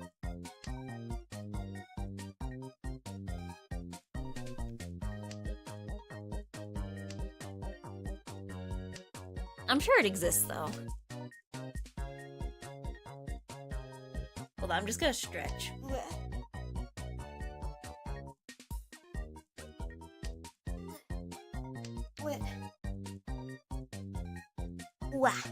There we go. There we go. You want to do a back sweep front easier in fighting games? I mean, now that I think of it, fighting games are one of those, like, things where I feel like a lot of people have, like, customized controllers based on, like, their own play styles. For competitions, do people still use those? Or is there, like, a level of customization that's like, okay, no, that we can't allow? I'm not sure how long you're going for, but still jogging. When I get home, can I join? I can join for a game. Okay. I don't know how long. It's 10:21. I might go until like 11, so like another like 40 minutes or so. Cause like I need to not go to bed too late, otherwise I'm gonna be sleepy tomorrow. And tomorrow I'm doing more sorting documents, so I need to be a whack for that, I think.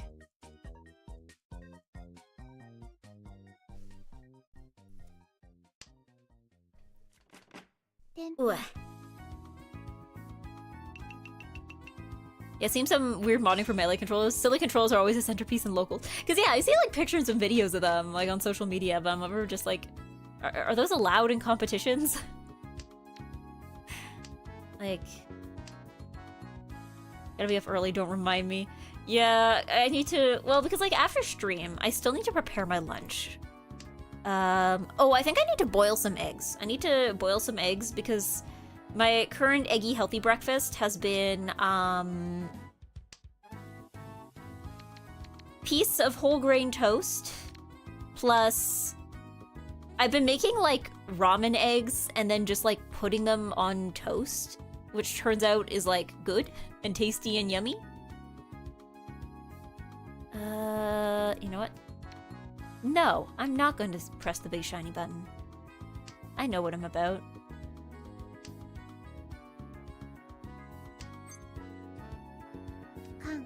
I will press this big shiny button though.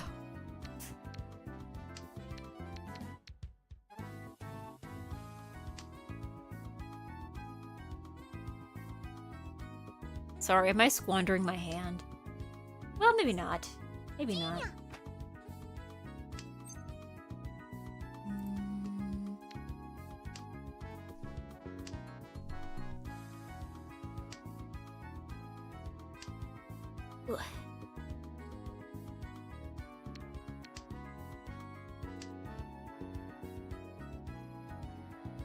But yeah, no, I need to prepare my lunch and then boil some eggs so I have something for breakfast tomorrow. And then I still need to take a shower so that I am not stinky at work tomorrow. Still lots of things to do. Lots of things to do.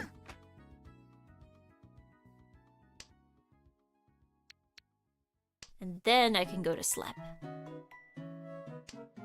Night shower person? Yeah. There's just no time in the morning. And like, I don't think I sweat that much overnight. So, yeah, might as well just, you know, go to sleep when you're nice and warmed from your shower. And then a whack and do everything else. I still like wash my face in the morning and stuff. I'm also in a weird place with my hair because like my bangs are growing out, so currently I'm trying to do like the curtain bang thing, but it's not quite working. I also find that I can't use a hairdryer right now because like, okay, yeah, I squandered my hand. Man. For that? For that? I had 1 billion Dora and I gave it all up for that? I should have just recheated. I should have just recheated.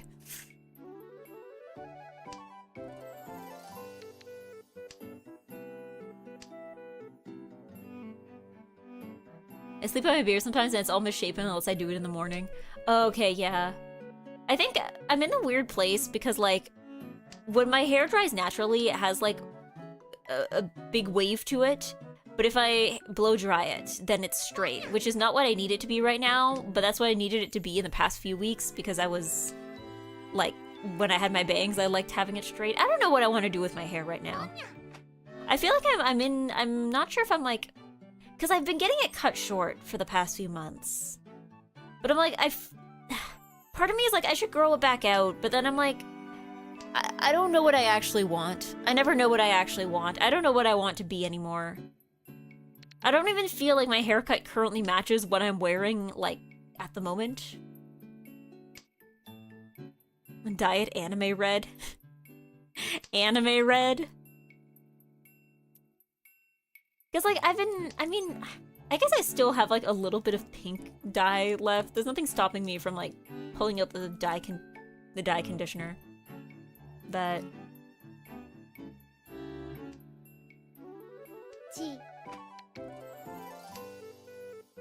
yeah. Like, I don't know what I want. I don't know what I want. Everything feels too boring or it feels like too much work. Time to hop off and head home if you're not streaming by the time I get back. See ya, Eggy. I mean, that depends on how quickly you get home. Don't drive too fast. Don't drive too fast. Drive at a safe speed, following traffic laws. But, yeah, I'm like...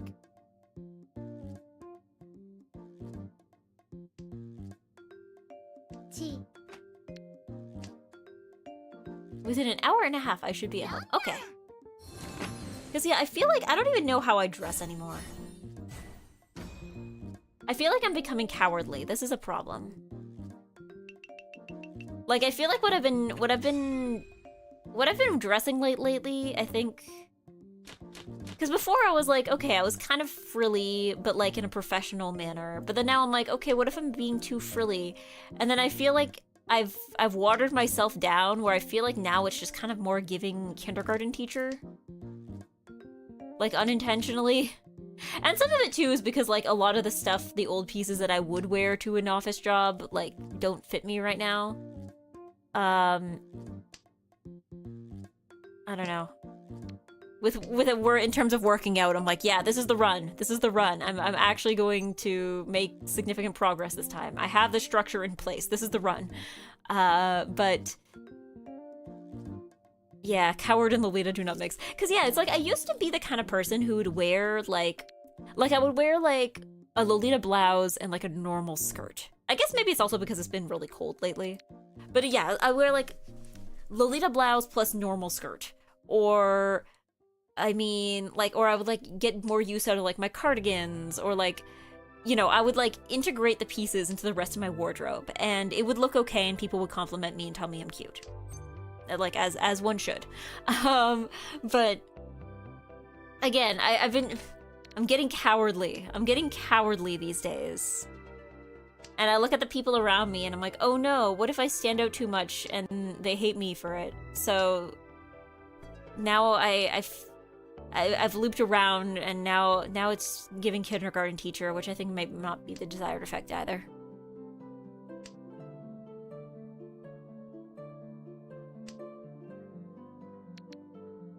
Like, because like in theory I could. The other thing is, yeah, again, a lot of the stuff I used to wear doesn't fit me right now, so I'm like,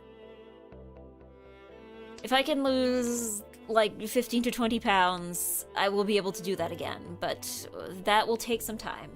We'll get there eventually, but it'll take some time. Hate you for standing out. I don't know, it's more like, I guess now I'm at the age where I'm like, I'm getting afraid because I'm like, I need to make a good impression on people.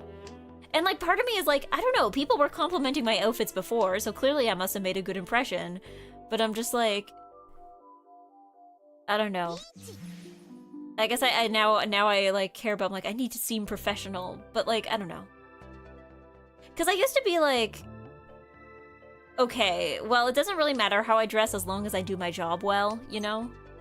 And then the economy got worse.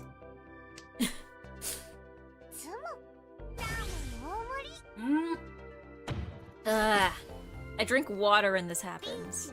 This is what I get for drinking water. Unbelievable.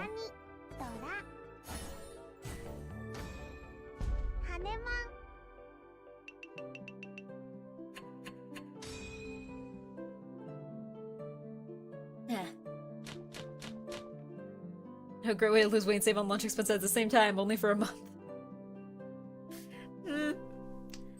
Don't know if I'll take you up on that offer. I think I'm doing okay for lunches. Like, what have I been doing recently for lunch? The past week I've been pretty much just doing like lunch that is like 80% vegetable.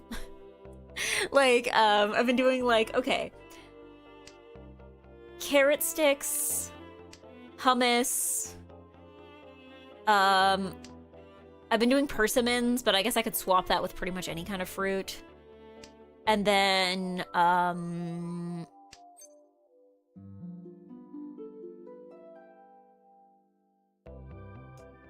what else? Oh, I put in edamame the other day so I could get some additional protein. But like, I don't know, it's like a reasonably low-calorie, high-protein lunch.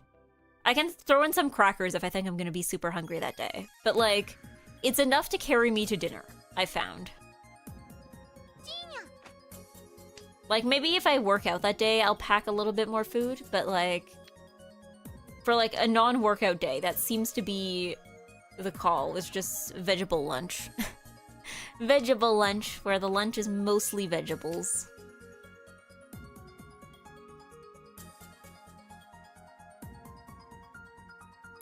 Yeah, if I'm really lazy, I literally just drink a protein shake and move on. See, I don't know. I don't think I can be a protein shake person like that. I think I need, like, the actual experience of eating food. Because, like, I tried that when I was, like, younger to, like... I'm like, oh, I'll just, like, replace meal, I'll just bring a protein bar. And that just, like, did not work for me. I feel like I need to sit down and, like, actually eat a meal. I feel like it's like a psychological thing where it's like, yeah, in theory, I can have a protein shake that will like give me the necessary nutrients. But like, if it doesn't feel like I'm eating, then my brain isn't gonna process it as such, you know?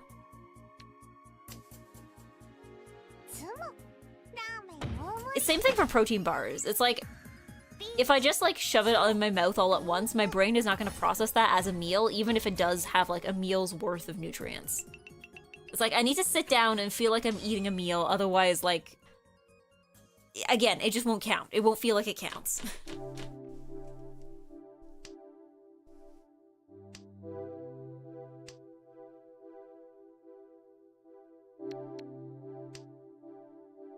But I feel like I can...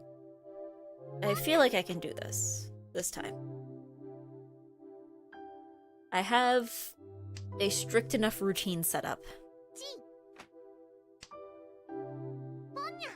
Yeah, a plate of chicken and vegetables can have as many calories as Snickers, but only what the plate counts as a meal. Counts, as you said. Well, it's like, it feels like it, you know? Like I said, it's more of a psychological thing, I think, than it is like an actual nutritional thing. But it's like, I feel like in order to feel like I've actually eaten, like it has to be a certain quantity and a certain quality, you know? Otherwise, it's like, yeah, I've eaten, but I'm not gonna feel full, and I'm gonna be going back to eat something else later because it doesn't feel like I've eaten, you know?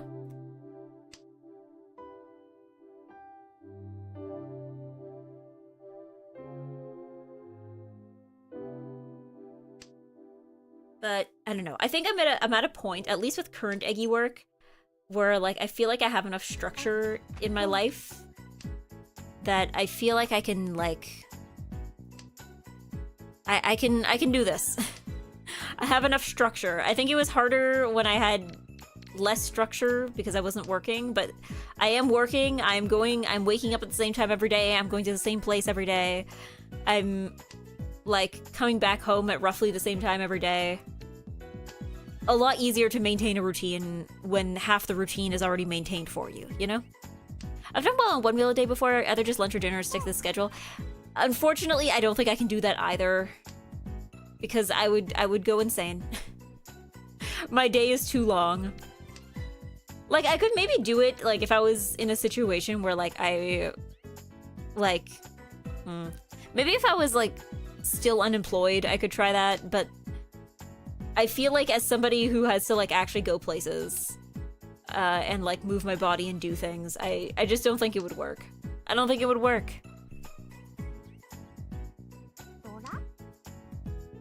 Because the other thing, too, is that, like, I want to be able to enjoy my food, which I just don't know if I could... I don't know if there's any point in the day where I would be able to, like, actually sit down and do that if I'm only doing one meal. Because I would be eating a lot, and I would be eating a lot all at once. And I feel like if I'm gonna do that, I want to sit down and be able to enjoy it, and I just don't think that that timing exists for that quantity of food.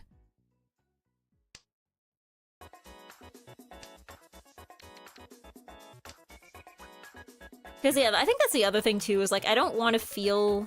Yeah. From when I'm dying, zero joy, my very optimized meal. That's the thing, I don't want to like optimize the enjoyment out of eating. Like, because like, what did I eat today? So breakfast was ramen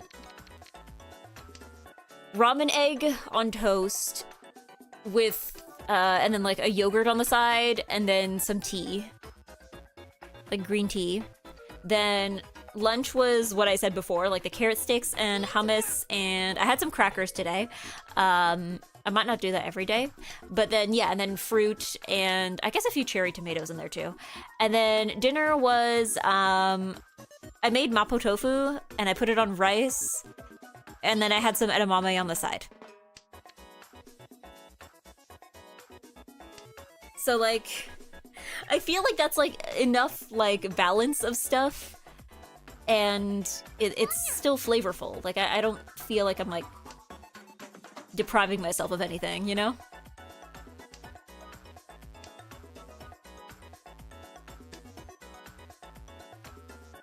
I guess I could also go back to making, I guess maybe if I can find salmon that's on sale. Because I remember I also made salmon rice where it was pretty much just like put piece of salmon in the rice cooker at the same time as you cook your rice, and then just like throw in a ton of like soy sauce and teriyaki sauce, and then like just let that cook and then like stir it all about. Maybe throw in some like frozen vegetables when it gets to like the steaming stage of stuff. And then it's done and it's yummy and tasty. And you mix it all together so that the salmon, it's not just like a chunk of salmon in the middle. But yeah, you mix it up and then it's yummy and tasty. But I don't know, salmon can be expensive. More so than chicken. I made teriyaki chicken last week. That was pretty good. Like, I was looking for a recipe where I was like, okay, I have chicken thighs and I have soy sauce and mirin and like Japanese cooking wine, and then I found a recipe that needed like exactly those things and almost nothing else. I guess I needed oil for the pan, but that was about it.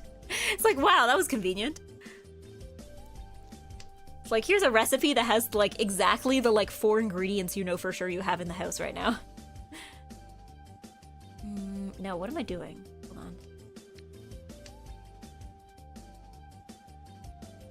Yeah, fish is my easier meal. Tilapia with basic seasoning. Chicken's harder to cook without making it dry if you're trying not to add much sauce. Yeah. Again, for the teriyaki, it was pretty easy because it was like, you technically made it, like the recipe would have you making it in a pan, but you had to cover the pan for a part of it. So it wasn't too dry. It didn't end up too dry because it was kind of in a way sort of steamed for part of the recipe, which I think made it work.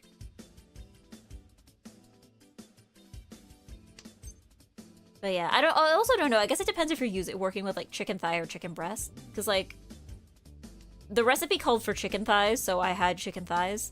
I guess technically you could make the recipe with chicken breast. It would be drier probably, but I don't know. I know breast is like leaner than thighs, but I'm not gonna be that insane about it. I refuse.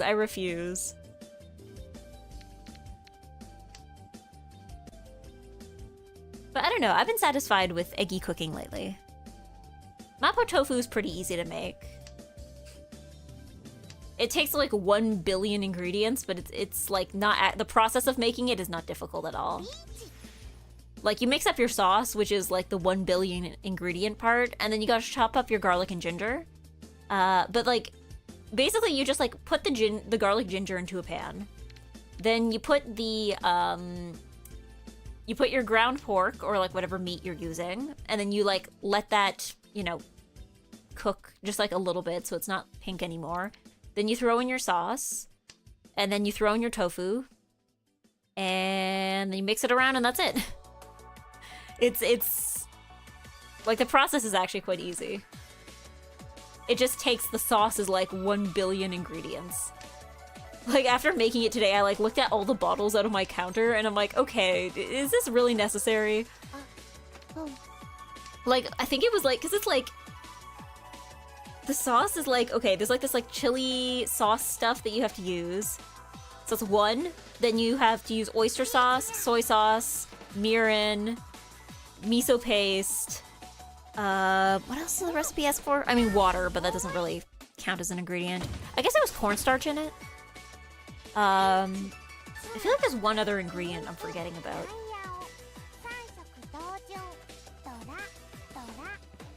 Water sauce, yes. Sauce of H2O.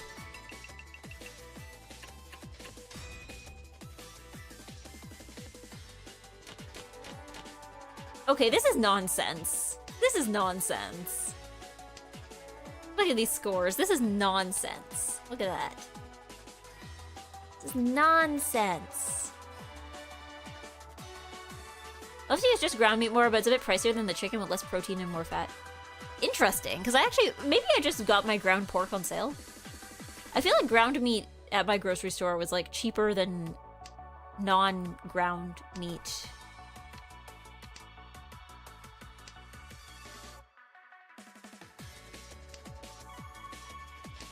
Like, I think the chicken thighs I bought the other week cost more than like what I paid for the ground pork for this.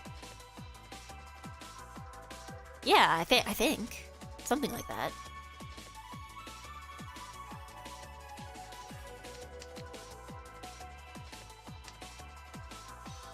Yeah. But then again, I don't know how much meat is supposed to cost anymore.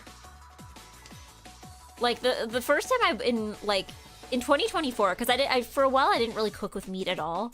But then at one point in 2024, I bought some like chicken breast or something, and I was like, this was like $14, and I'm like, was Walmart scamming me? Am I being scammed? Like, I know some people like to like shop around, but like I don't really have, like, I can't really do that, but, like, or at least not without like taking time out of my schedule to do it.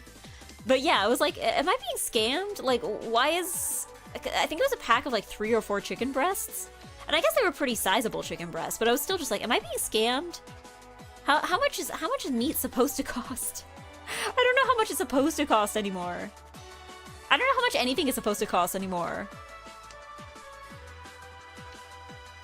Like, I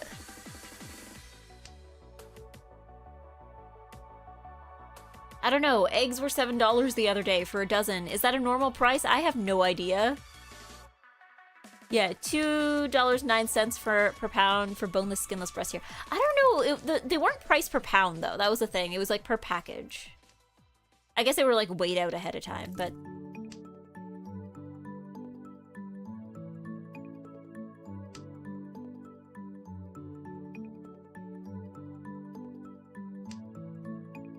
yeah, no, it's like...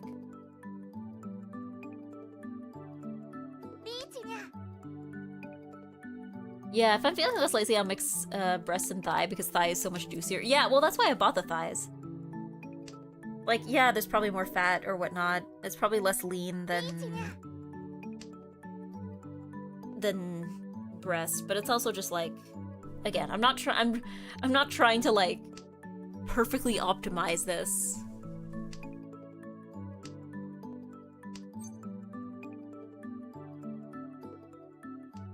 Like, I still care about food being yummy.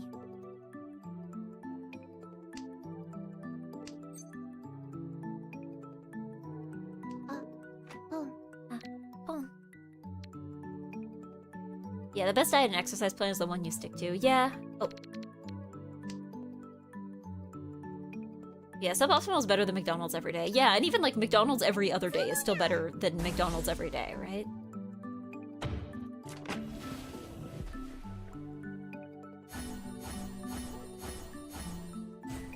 Are you kidding me? Can anybody have like get a normal amount of points today? Please? Please? Congratulations, Fumi. Fumi? Nobody is allowed to have a normal hand today. Thank you for playing. Congratulations. Okay. I think the next one, I don't know if Azur's back. I guess he's not. This will probably be the last one, I think, because this will probably, where it's 10:45, so I think the next one will probably carry us to 11 p.m. unless somebody, like, gets a super giant mega hand on the first turn. So this BGM is my cue to do what?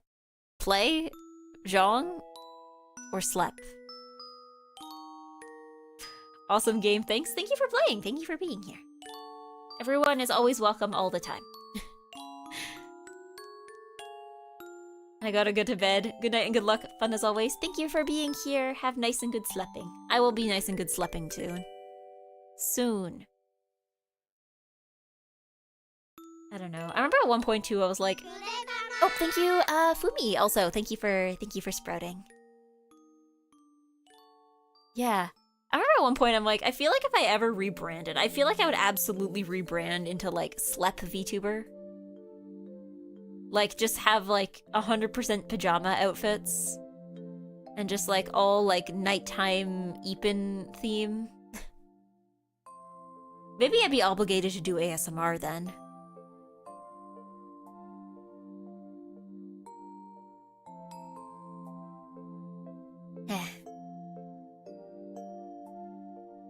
Just soft and Epin. Lots of Epin. I heard Clavio has a Slep model up for grabs. Is she like selling the old model? Because like it is very cute. It would be sad to see the design go to waste. My hot take is though is that I actually prefer the old outfit over the new one. Like over the pajama one. Not to my knowledge of being a rascal. Man! I mean, I guess it is kind of like something that already has something attached to it, but I don't know. I actually like the first Clavio design, like the what kind of boyish looking one with the shorts. I like that one more than the pajamas. Is my hot take. I don't know if that's a hot take, but once she got the pajama one, I think she switched to it for most of the time. I'm like, man, I like the first one. Yeah. Me too. Slep.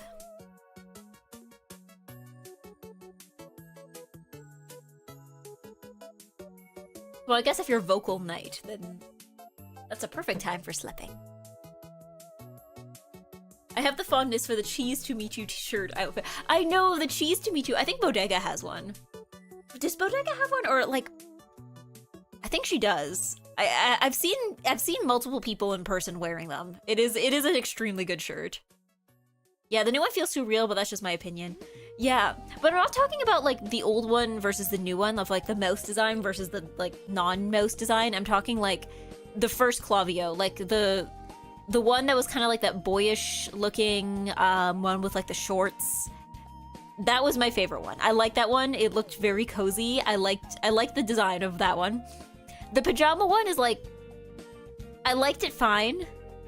I still kind of prefer the shorts one, but also maybe that's like my like preference for like Lolita OG J fashion stuff showing through maybe. But yeah. Cheese to meet you is fine, but it's not rats off to you. You can be, are you not cheesed? Are you not cheesed to meet you? Cheese to meet you? But yeah, fantasy-ish one, yeah. Again, maybe I'm just like biased towards things that are frillier. Like the frillier it is, the more biased I would be towards it. But yeah. I don't know. I still think that, yeah, if somebody came up to me and was like, Eggy is dead, rebrand now, I think I would end up as Slep VTuber. I think that's where I would end up. Slep. A whack. Being sleeping. Hello, Osol. There we go. We just need one more person. We need to protect rat VTubers. They're an endangered species. Are they going away? I feel like most of the ones that were around are still around. As rats, no less. If anything, I think the rat VTubers have had a better run than some other kinds of VTubers. Have you seen the Oyasumi anime about sleeping? I'm sorry, the what? I know there are songs in anime that are called Oyasumi. I don't know if I've seen one that's specifically about sleeping.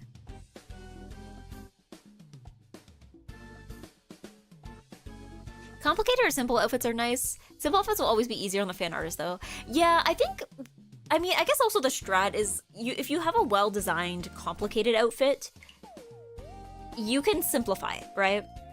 So like I think it's possible to have like an outfit that's like complicated and has a lot of details, but they're details where if you omit some of them, the design is still recognizable. Like, I think that's like something that like early 2020s Hololive was good at. Like, I think that was like something that Holomyth as a lineup was pretty good at, in the sense of like everybody had like everyone's designs were recognizable in a way that you could take away a couple elements and it would still be recognizably them.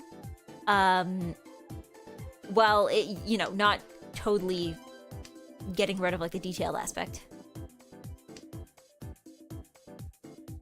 I don't know why, but all I could imagine now is Bodega hiding behind a bush with a string connected to one of those cartoon trap boxes with a frilly dress underneath it meant to catch Eggy. She would do that, I think. I think she would do that. Oh yeah, Sleepy Princess in the Demon Castle. Okay. No, I don't think I saw that one. It's eepy. I'll have to look into it. Sleeping anime.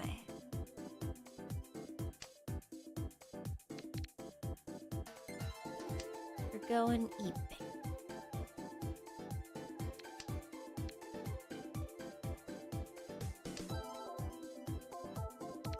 Enjoying sleeping and being a slep.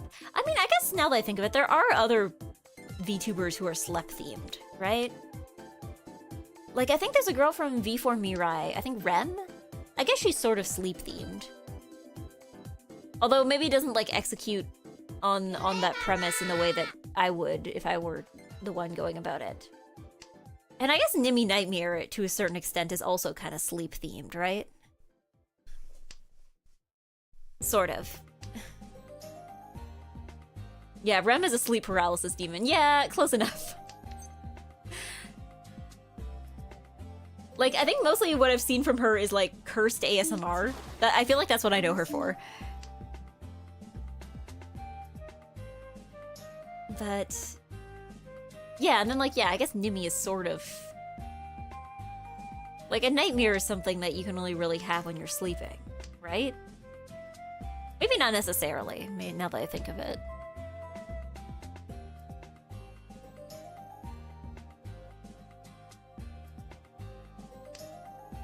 Sadly, she is British.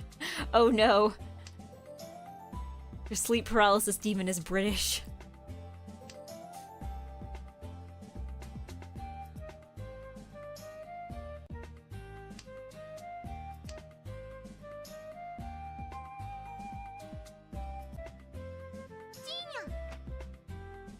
Oh no, British VTubers. What's next? Canadian VTubers? One day you might even have a VTuber that, I don't know, lives in California. You know, just a thought.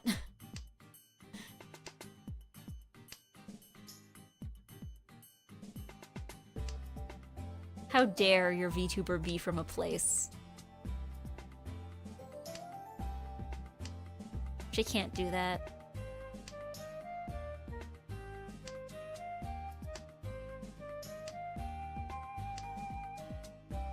Ugh, slap. Yeah.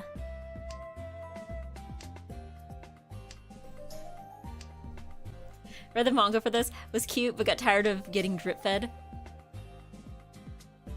Unfortunately, you can't even say... So it was interesting then, though. You can't even say it put you to sleep. It wasn't even boring enough to put you to sleep.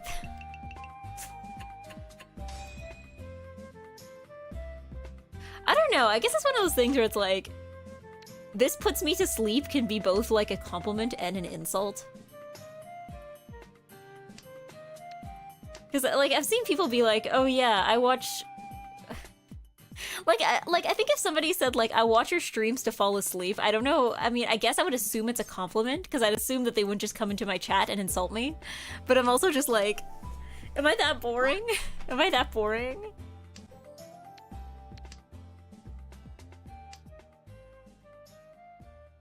Like, I guess maybe if you're like an ASMR VTuber and someone says like, oh yeah, listen to this till fall asleep, I'd be like, okay, cool, it's working as intended.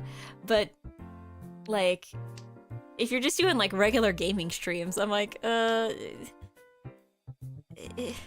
that the intended effect? Maybe. Maybe.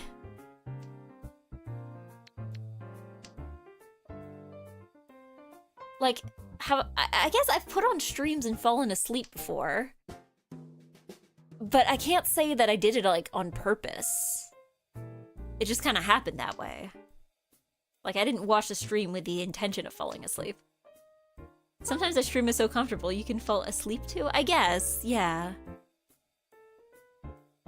But usually that's, like, when somebody, like, takes steps to make it comfortable, right? Then again, I guess I can't control everyone's sleepiness levels. Never read unfinished manga, which is why I'm waiting till 2050 to read Hunter x Hunter. I hope you get to read it at some point in your lifetime. I've seen it as a compliment to the VTuber's voice. It's so soothing and the stream is so comfy people fall asleep. I guess that's fair. I guess that's fair. I think, although I do think it would be a funny bit to say that in the chats of like, just the loudest VTubers possible. Like, you know, go into like the chat of someone who's like, just known for being like really loud and screaming during their streams and just be like, wow, I listened to this to fall asleep.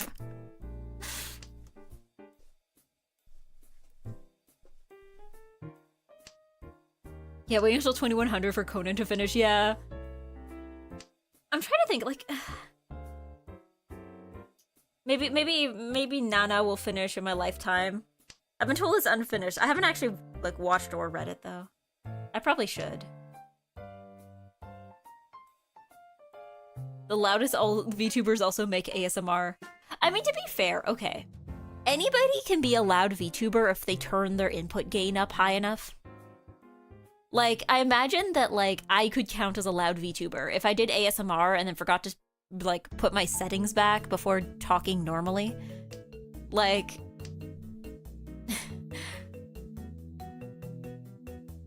like, I'm sure if I just turn my input gain up now, which I'm not going to do, because I like all of you. But, like, if I did it, I too could be a loud VTuber, despite, like, not doing anything out of the ordinary at all.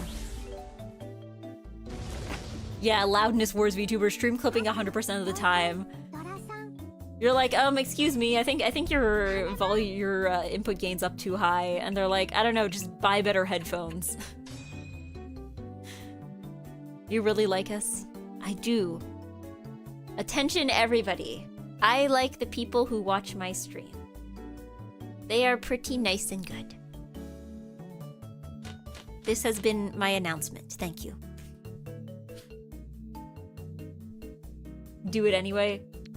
For the bit. I don't want to, like, blow anyone's ears out, though. Like, what if someone's, like, sleeping right now, and then they're gonna wake up to...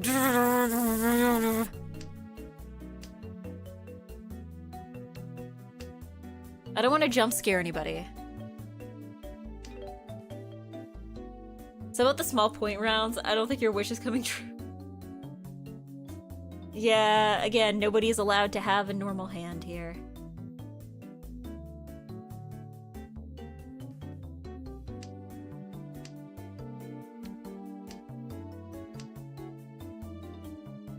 Local egg goes loud mode and explodes viewer speakers, yeah. Like, I hope... just buy better headphones. Just buy better headphones. Not headphones users, sound off. Sound off or it's gonna get sounded off for you when I turn up the input gain. I had a friend who would fall asleep to dubstep. To this day, she's an enigma to me. Well, I don't know. I wonder if it's maybe like, for some people, where it's like if you get overstimulated enough, it like loops around and just becomes relaxing. Because like, okay, I'm somebody who can't, like, I'm really bad with tolerating noise. Like, I remember at MagFest this year getting overwhelmed by noise when it was just like, the noise in question was just like an above average amount of people in the Airbnb talking somewhat loudly. Like, I don't think I could even, like, approach a nightclub because I think I would get, like, I would hear the music, like, the kind of, like, floor rumbling bass and immediately be like, I don't think this is a place I want to be. Like, I'm just not good with noise, so I've never understood people who are, like, actively enjoy it. But, like, I don't know, maybe it is relaxing to somebody out there. Internet exploded. No!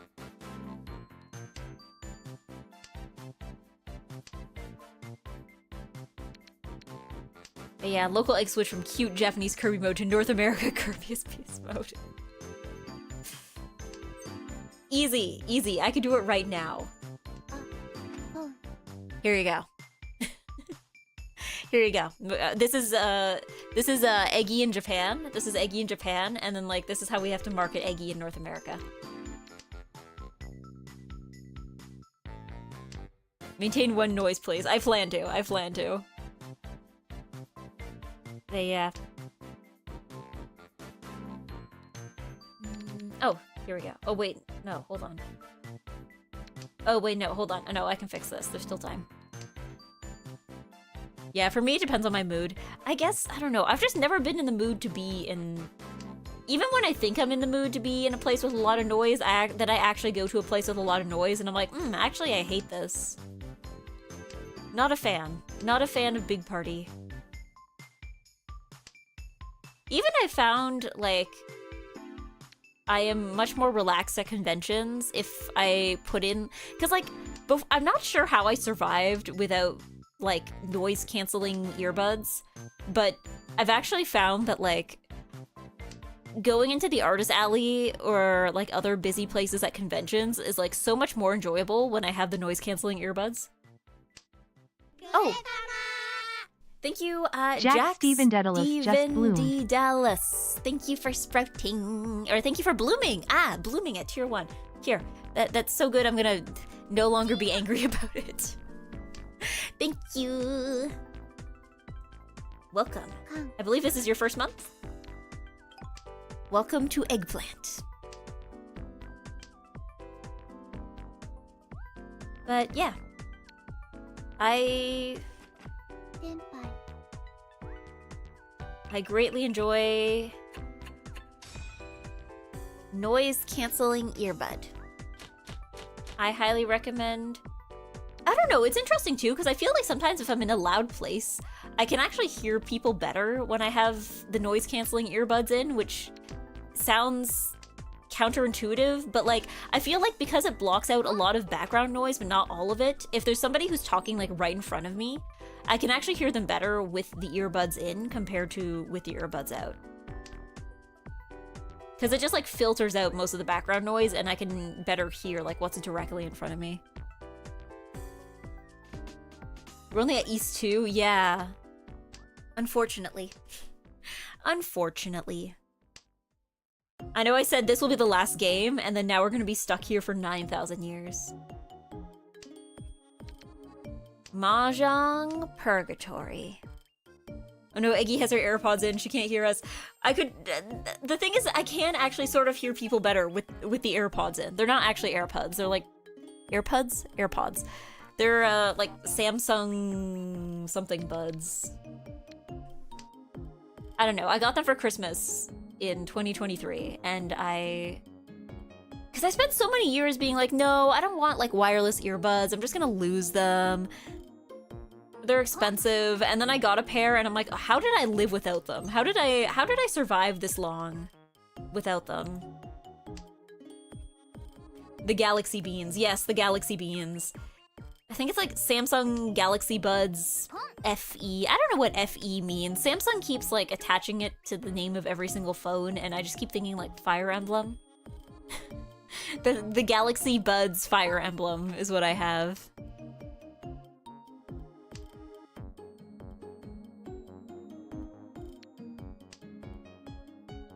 I think my phone has like FE in the model name as well. I don't know what it means. I think usually it's what they put in for like the cheaper models.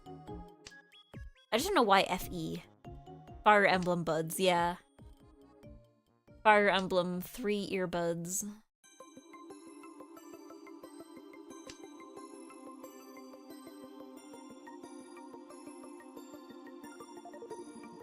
Fan edition. Some things popular features that people like. They started doing that with the S20 FE model. Okay. I guess that makes sense. Of just like, kind of like a more basic edition. Somewhat cheaper. I guess that makes sense. I don't know if I would really call myself like a fan of Samsung. Is that like a thing people can be a fan of? I guess there are people who are Apple fans, so I guess there is probably somebody out there who's like a Samsung stan.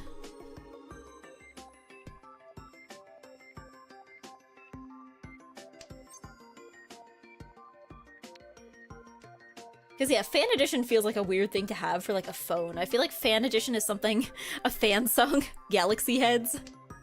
Like I feel like that like fan edition feels like something that would make sense for me if it was like a video game. Like the same way you have like collector's editions of like, yeah, this is like a fan edition with like, I don't know, stuff fans like in it. But for a phone, I'm like, I don't know. Is that like a thing people do? Yeah, it's like their mid-range, it's like a flagship without the flagship prices, has similar features. Okay. A Fansung. The Fansung.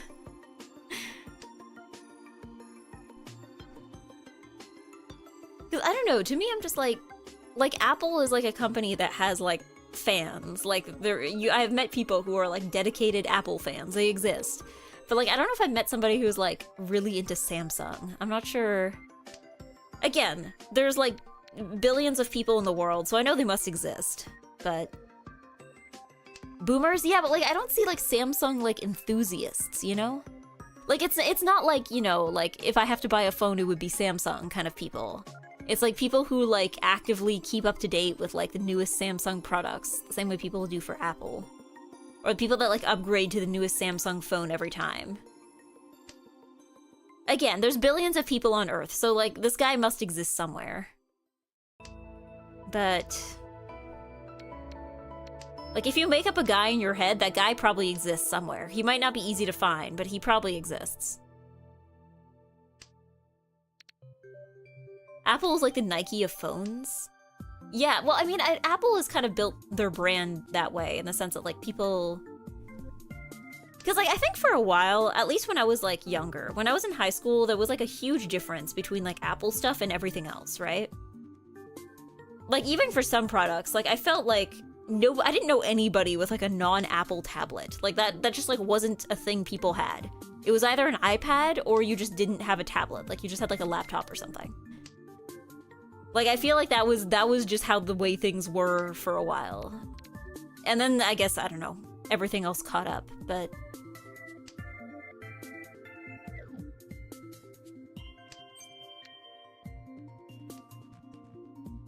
The guy that like rides for the Amazon Fire. Yeah, the people who are like ride or die for like the Google Pixel or something.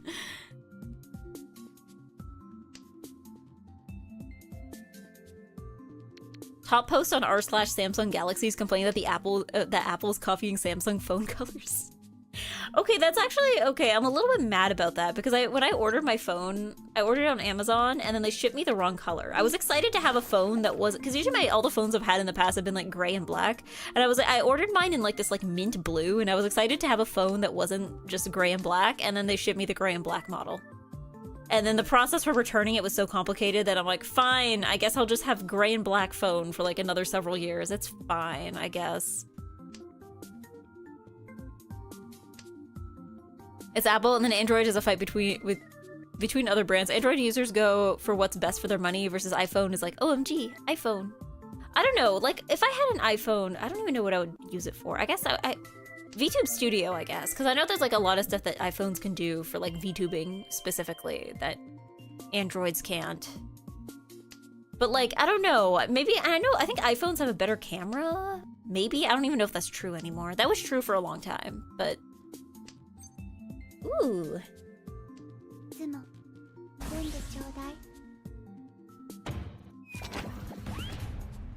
But like, that's the only thing I think I would get an iPhone for. See? This is a normal-sized hand. It's perfectly normal to have.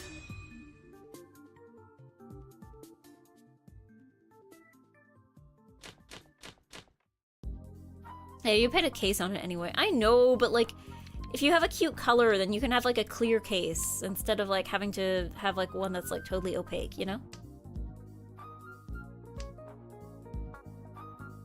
Mangan is literally a limited hand. Yeah, but it's like 8,000 points instead of like whatever you guys were doing.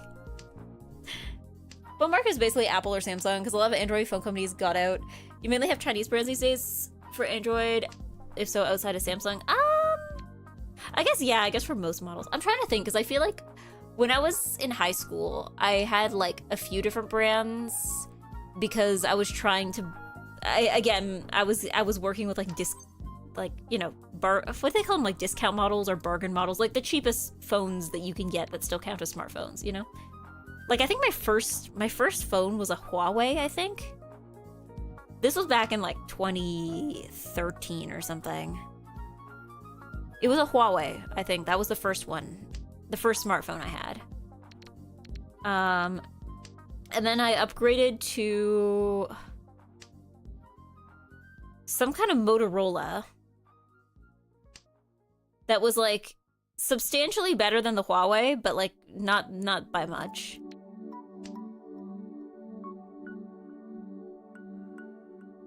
The Razr? No, it wasn't a Razr. It was a smartphone. It was a smartphone and it was Motorola. And it just looked like a normal smartphone. Like you know, it had a touchscreen and it ran Android and had buttons. Not buttons, but like had a touchscreen and the like. And then after that, I think I upgraded to a Samsung and I've just been using Samsungs since.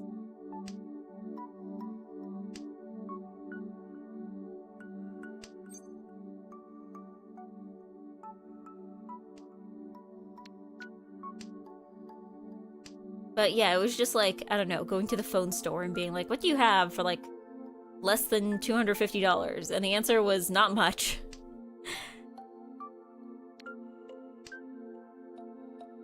But I have since learned that if you're going to buy technology, it's better to buy the more expensive things sometimes. Like, I don't know, I guess growing up, like, my parents were not people who spent a lot on technology. Like, my parents were very much like a use the laptop until it literally doesn't work anymore. And then buy the cheapest model and then wonder why it doesn't last you very long kind of people. Like, I remember at one point my mom just, like, looking at my dad and being like, she was trying to, like, do the budget because they did it in, like, Excel. And my mom's like, it takes 10 minutes on this computer for Excel to open. Can we please get a new machine? Like, this is not... The computer works in theory, but, like, this is not something that's, like, sustainable for everyday use. So... yeah, it wasn't until... Like, I remember going to a friend's house in high school to work on a project. And I remember, like... So my friend had a pretty good computer because I guess her parents had some kind of like tech job and they would kind of give her their like hand-me-downs whenever they would upgrade. And so she had a pretty like decent computer. And I just remember like she opened up Microsoft Word and I was like astonished at how fast it opened. I was like, whoa, that only took like 1 second. And she's like, yeah, does it not do that? And I'm like, no, usually it sits there for a second and then it opens. And she's like, what?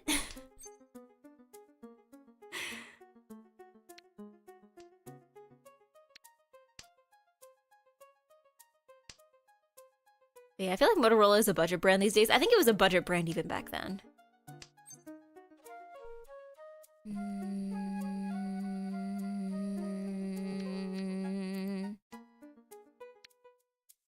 Maybe this is the way.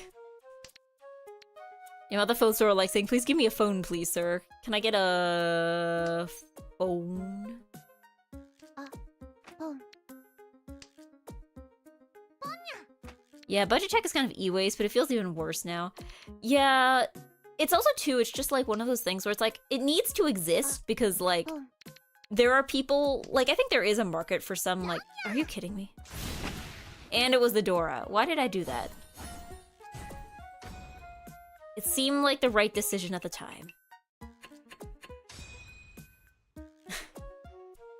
Alright, congratulations, Nanara. You win the last game of the day. Congratulations. I lose. I'm sleepy. I need to go boil eggs. Thank you for playing.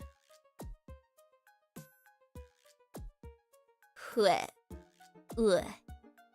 Yes, GG, thanks for the game wheel. Thank you for playing. Thank you to everybody who played today.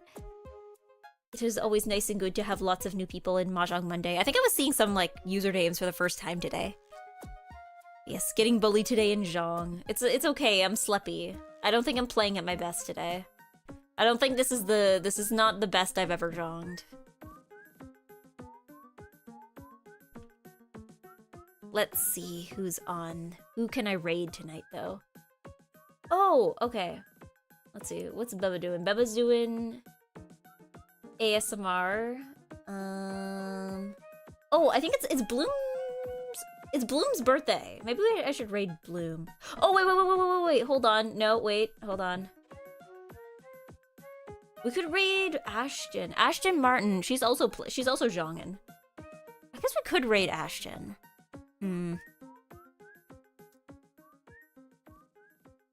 Although, okay, maybe... Yeah, you know, I think we will raid Ashton. Because it says Bloom Center CX Birthday Bash Part 1. So this implies that there's going to be other parts, I think. So maybe on Wednesday, if he's still going with that.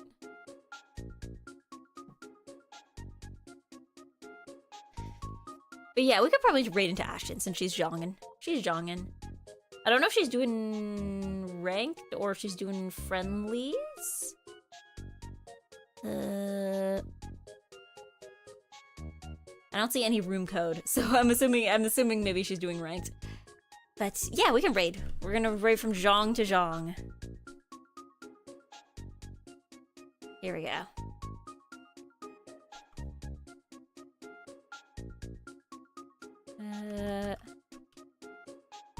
Yaku-less raid. We can. I feel like we can do better than that.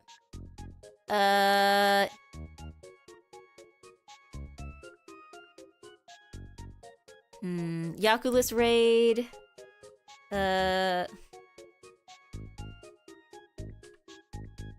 Fourth place raid. Fourth place raid. Actually, maybe not Yaku-less. Let's just do no Yaku raid. No Yaku raid. No Yaku. Unfortunate. No Yaku. But yeah, thank you for being here tonight. Thank you for being nice and good. Thank you for the nice and good yapping and the nice and good jonging. I will be back on Wednesday. I think this week is more normal again. Last week was a little unusual, at least compared to the first week. So this week I think we will be Zelda-ing again. Ocarina will be back. We will be Ocarina-ing this week. I'm gonna say, you know what? I'm gonna say that I'm gonna say there's gonna be a stream on Sunday, and then there won't be. So, thank you for being here. I'm running out of time, so I gotta say au revoir. Thank you. Bye bye. Good night. Ah.